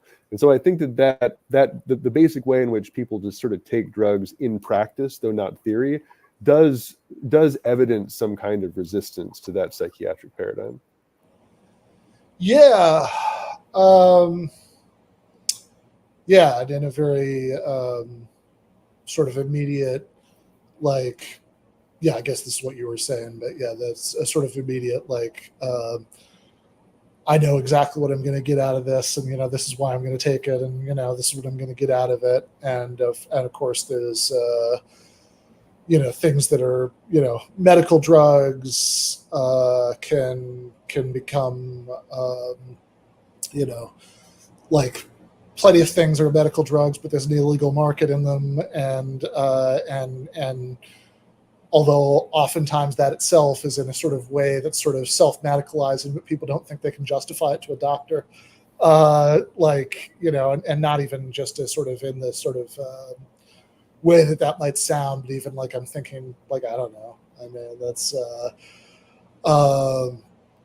like, when I was in graduate school, I remember lots of people, buying Adderall so they could like really buckle down and work on their dissertation. They didn't think they could get somebody to prescribe it for them. Yeah, and in the post-war period, that would have been a perfectly fine justification to take amphetamines. I mean, it's because of the existing psychiatric paradigm we have now, where there are legitimate amphetamine users who have a proper diagnosis, and illegitimate ones who are college kids trying to like write an essay in a certain amount of time. That we think in this manner, but it hasn't always been so. I'm not saying like whether one's better or not. Like, I don't mean to be reductive here, but I kind of think the entire sum of our drug knowledge can be boiled down to a few basic points, right? Some drugs make us feel better some of the time. I think that's basically it. I think everyone knows that, and I think any other claims on top of it are just like drug peddling or drug prohibitionism. It's this whole ideology of drugs that circles around the actual practice of drug use. That's very useful. It's politically useful on the prohibitionism side. It's economically useful for pharmaceutical companies to make wild claims about the medications that they make. But I think like most people who take the drugs understand that some of them make us feel better some of the time, and that's kind of it. Yeah, I mean, you're talking about the sum of our knowledge about the impact of drugs on the psyche, right? Like that's the when you say that's like the sum of our knowledge about it. I really, so I think that like having gone through a lot of the pharmaceutical justifications for different kinds of drug use, it's all very much pushed by like the bottom line, right? Mhm. It's a lot of it's sort of pharmaceutical ad copy driving psychiatric knowledge and not the other way around. And like put that way, I think that a lot of the neurobiological research into drugs, it skews in a particular way that's really not helpful for understanding the reasons why we take drugs. There's some interesting drug development research being done right now around MDMA, I think it is. It's either MDMA or psilocybin. And what they're trying to do is to create a synthetic or a new synthetic version that that has the same kind of therapeutic benefits without making you feel anything.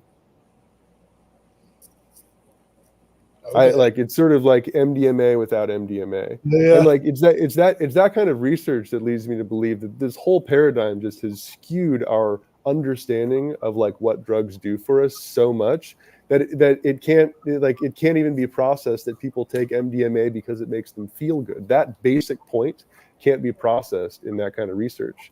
So, I mean, the more I've dug into the existing neurobiological like paradigm around drugs, the more I think that like it's so skewed by the incentives of big pharma that it's difficult for me to see much value in it at all.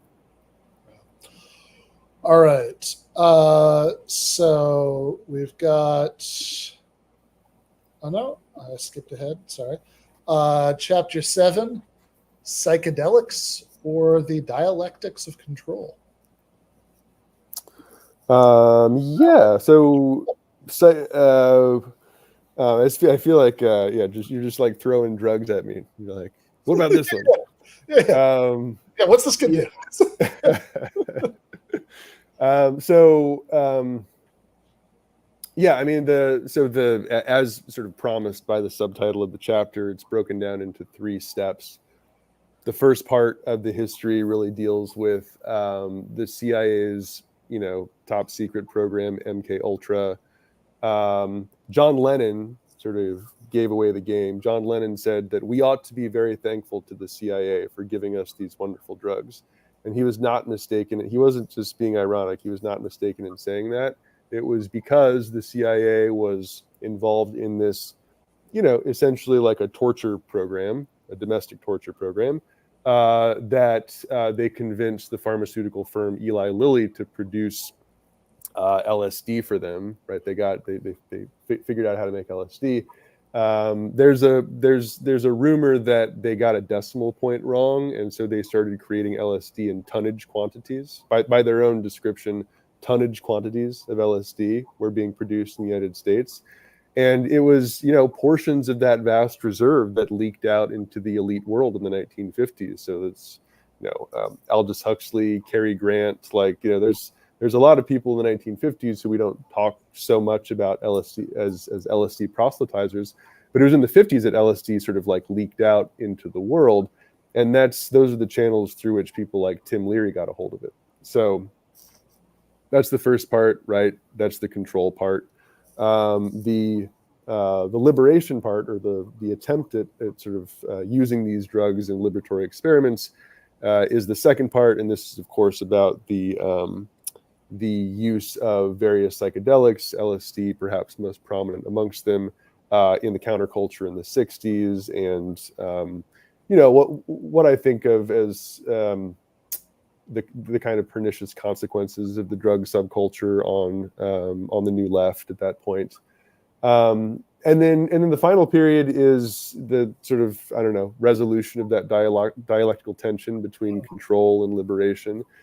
And that's the present moment where psychedelics are once again, popular. They're, I would say, even being mainstreamed in some ways.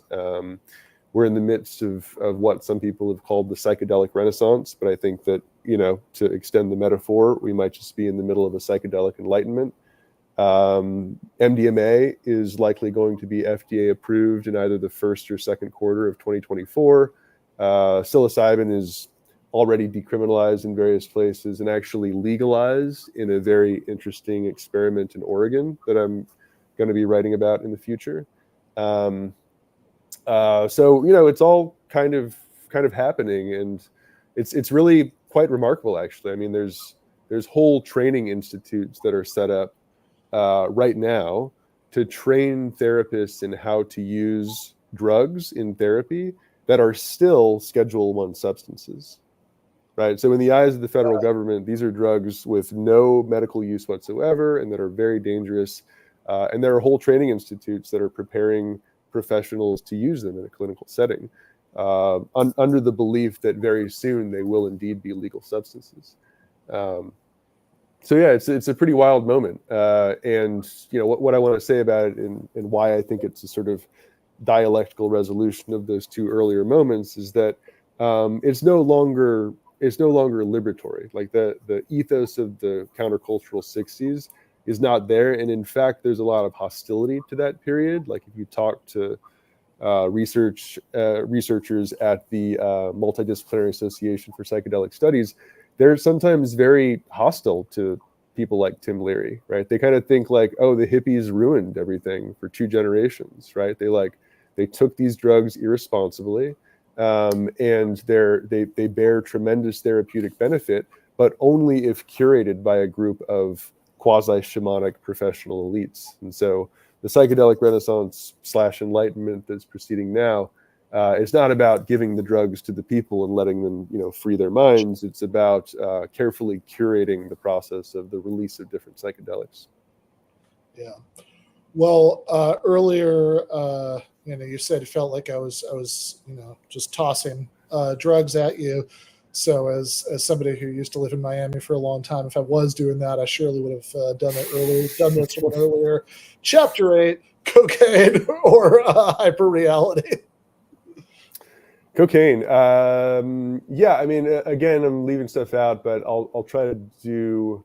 Yeah, I mean, I think that something that is often in the back of people's heads when they think about cocaine is that it was available in like the late 19th century. It had been isolated from coca leaves by then, and so people were familiar with cocaine. Like people, I mean, a lot of people know that Sigmund Freud used cocaine, right? Like it was an available substance at the time.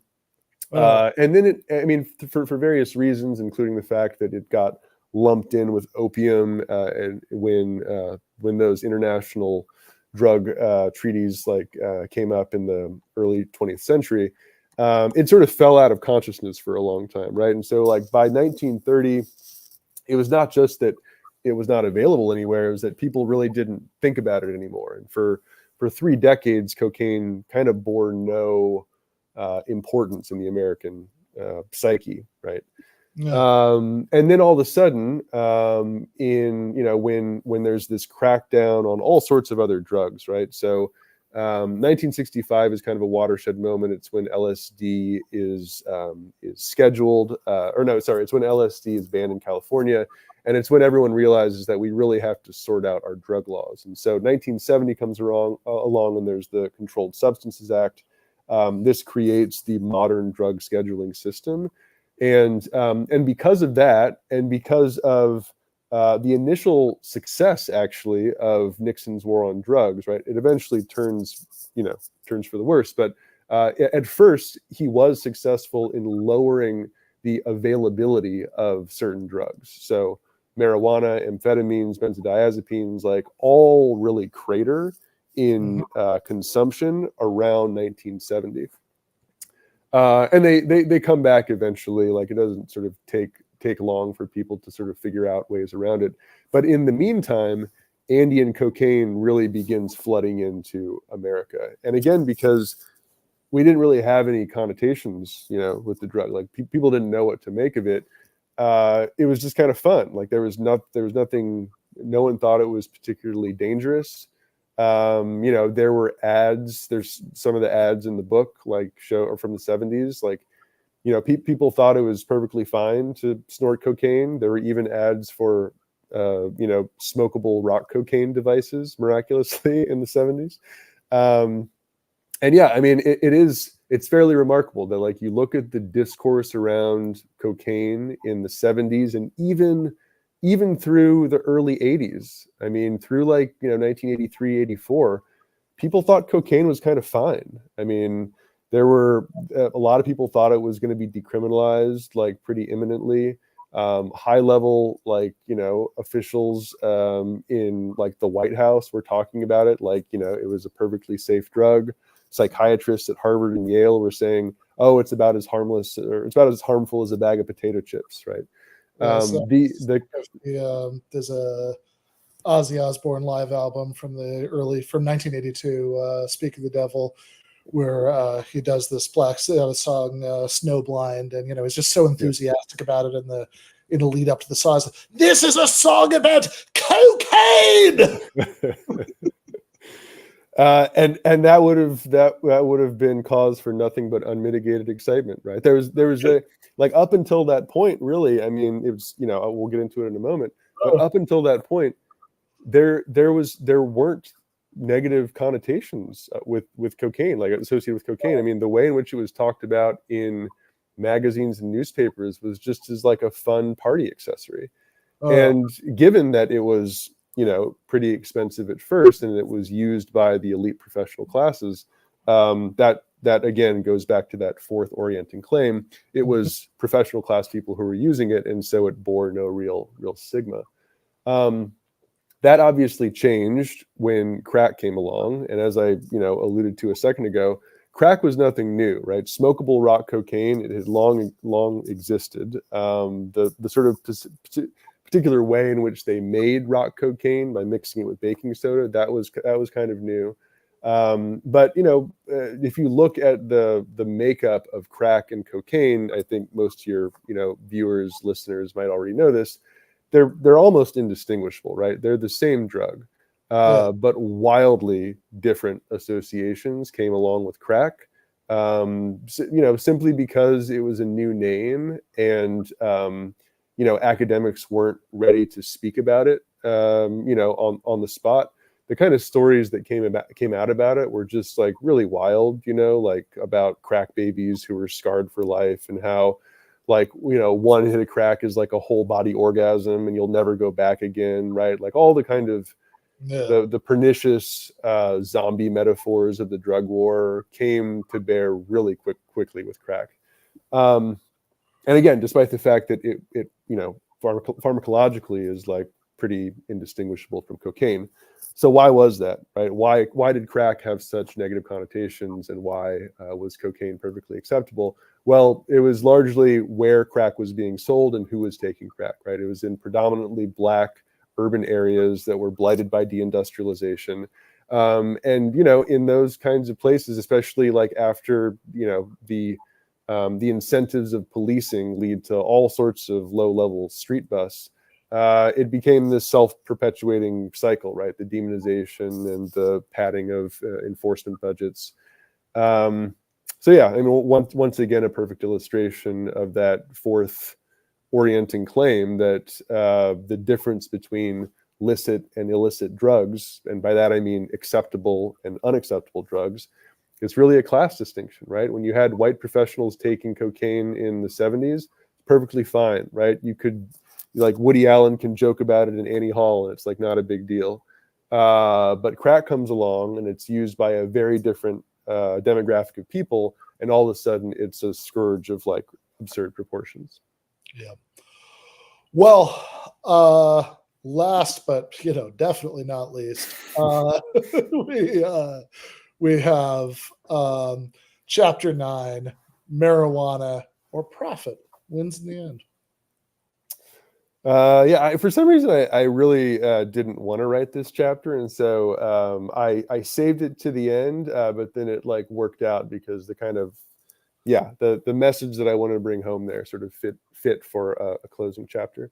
I mean, marijuana, I think, just if we're talking about the harm to the human body, right? Not that marijuana doesn't have damaging effects on human beings in some cases. But if we're talking just like comparatively and in the grand scheme of things, it's difficult to imagine a more benign drug than cannabis, just in terms of its effects, right? Like you don't have cannabis overdoses. It's generally not something that's you can take in such a way as to like severely damage your body over the long term. But despite that fact, it has been the subject of wild drug scares. And we look back on the 1930s and the reefer madness movies and campaigns, and we kind of laugh about it, right? Yeah.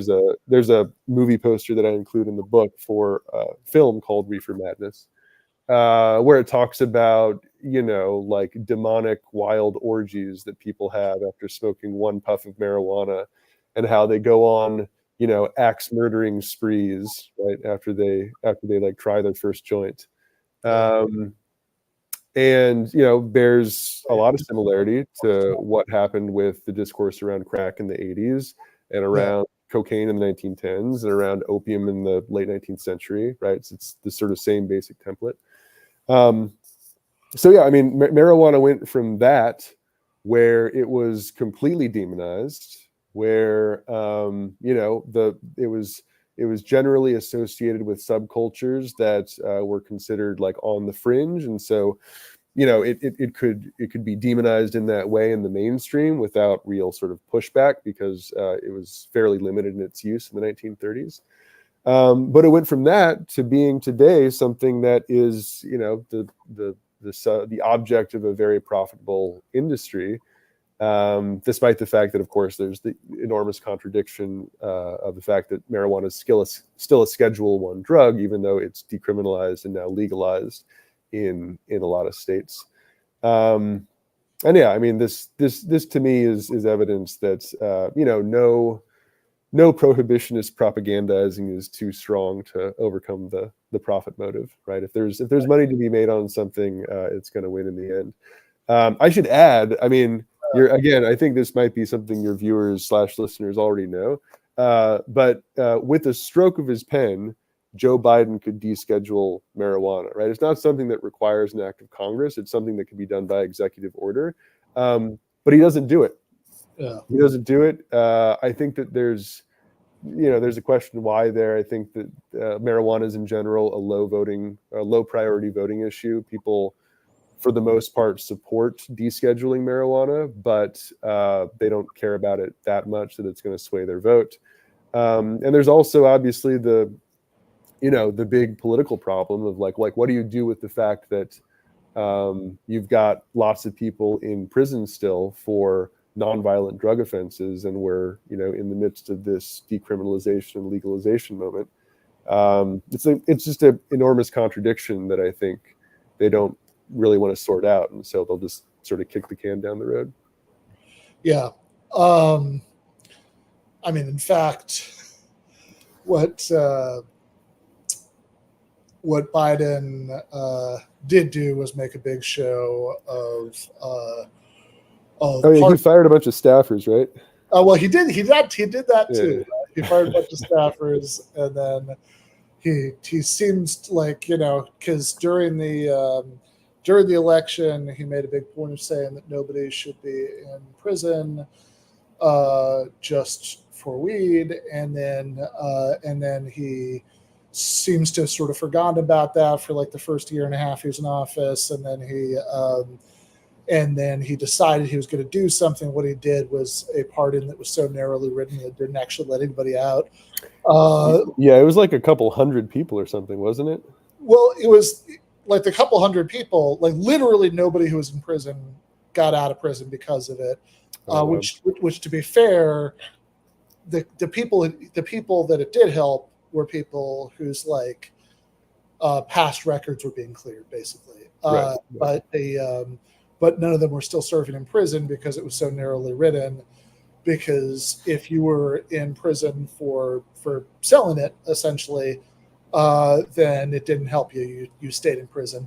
And at this point, honestly, in the 2020s, it's kind of an accomplishment to end up in federal prison just for possession. That happens to like almost nobody. Like you would pretty much have to have, I don't know, you're camping on like on federal land, and like the tent next to you is a DEA agent, and he's having a bad day. It would have to be something like that, because by and large it's not a, making literally a federal case of simple possession is something that hasn't happened much in a long time. Yeah, I mean, and again, this is probably like well-trod territory, but Biden's history on the drugs question is overwhelmingly punitive. Like, he made his name as a Democratic senator in the 80s for being the anti-drug Democrat, and he co-authored with Strom Thurmond the Comprehensive Crime Control Bill in 1984. So he was, he's always been a drug warrior. That's sort of like been his position from the beginning. And if he did deschedule marijuana, it would be, grand historical irony. Yeah, absolutely.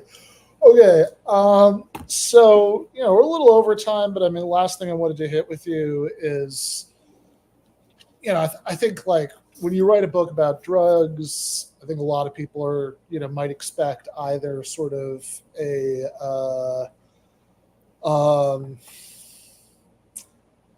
actually this is all fine book, or like a very like intense cautionary book. And I think a lot of what you're saying here is subtler than either of those expectations would lead you to expect. But kind of the final note in here, right? You say that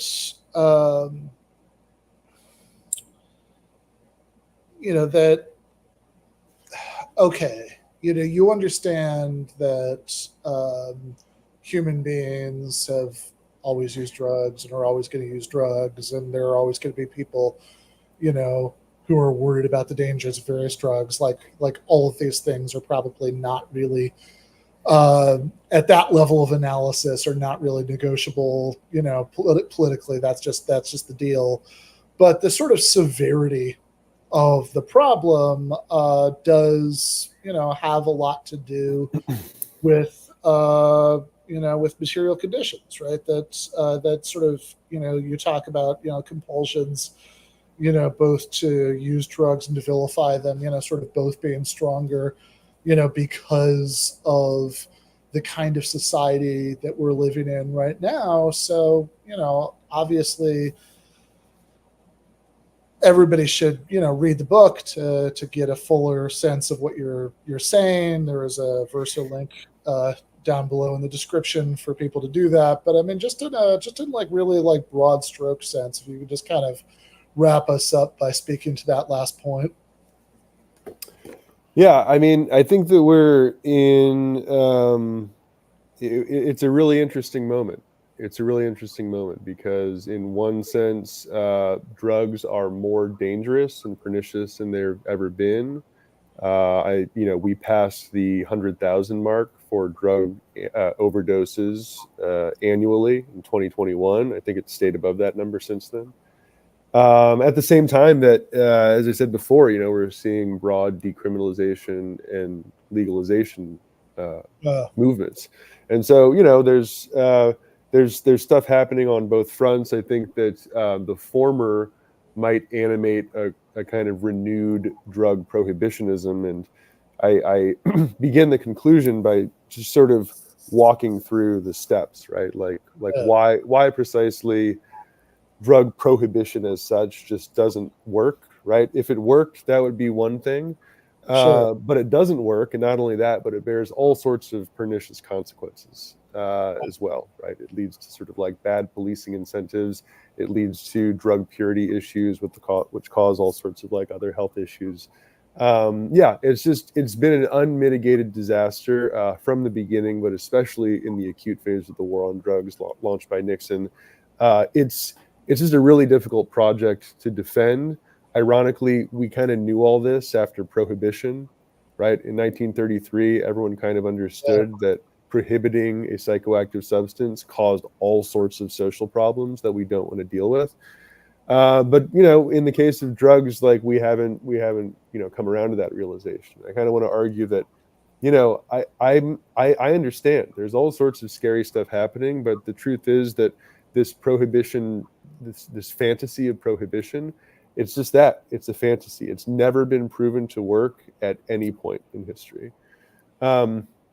So that's the first part. I think it's important to establish that, we might see the rise of this zombified drug warriorism, but I think we should refute it at all turns. But I'm also equally critical of what I call in the book liberal drug reformism, and I think that there are real blinkers to the policies proposed as alternate solutions. There's various things, there's various forms of liberal drug reformism, but there's the legalizers, right? There's people who want to say we should just put everything into the legal domain. It's like, well, the problem there is that, one, by far the most dangerous psychoactive substances we know are the legal ones. It's alcohol and cigarettes. Those are by far they have the most pernicious health consequences. And it's no surprise that when you put very powerful chemicals in the hands of for-profit companies, they're going to do things with them that are not in the interest of public health. And so this whole legalization argument depends upon trusting CEOs to do the right thing when it comes to these very powerful substances. Legalization has also been the principled position of the libertarian right for a long time. Like Milton Friedman has been for drug legalization for decades. Right. There's that, and then there's decriminalization and various other kinds of reforms, like around mandatory minimums and policing and whatnot. And I think that all this stuff makes sense, provided that it goes along with other things. So this is, I think, where the blinkers of liberal drug reformism come in, when you just say, oh, let's decriminalize, let's get rid of mandatory minimums, let's make sure that there's body cameras on all officers, stuff like that. That's fine, but without offering some kind of social protection in modern America, right? Without providing some kind of material security, without alleviating some of the social stresses on the American populace, you're not going to do anything to deal with issues of drug consumption and drug abuse, right? If anything, those problems might even be worse because of those things. And so what I conclude at the end is to say, the way in which to deal with the drug problem, insofar as it constitutes a problem at all, is to improve the standard of living for Americans. And I kind of think the two best ways to do that are through a federal jobs guarantee, by making more jobs and better jobs, and through getting rid of the for-profit insurance tapeworm with the program like Medicare for All, or some kind of socialized system. Those two things alone would alleviate so much of the stress on Americans, and I think that they would be they would do far more to address issues of drug consumption than the basic sort of liberal drug reform. So the limited experiments in decriminalization, they do have promise, provided that there is additional social provisioning. Without that, if there's just that and increased austerity, they're going to fail. Yeah, makes a lot of sense to me.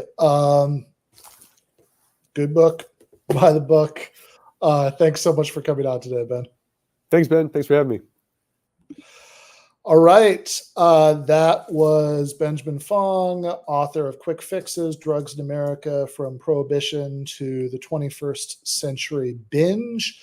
Right now, we are going to go to the postgame for patrons, where we're going to be joined by favorite returning guest, Ryan Zickgraf, to talk about his article about the end of hyperpolitics, and also just kind of hang out and shoot the shit and make fun of stuff. It is the post game.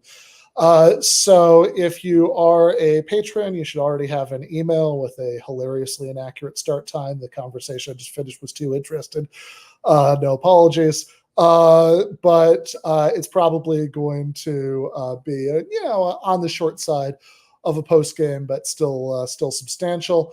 If you are not a patron, there's no time like the present. That is patreon.com/Ben Burgis. $5 a month. Get the post games every Monday and Thursday nights after the regular shows. Get access to the Discord server. Get sometimes early access to things. Many other things, but of course, all those are just a way of saying thank you. Mostly what you get is our undying love and gratitude for helping to keep this thing going. All right, on that note, we are going to go to the post game. Left is best.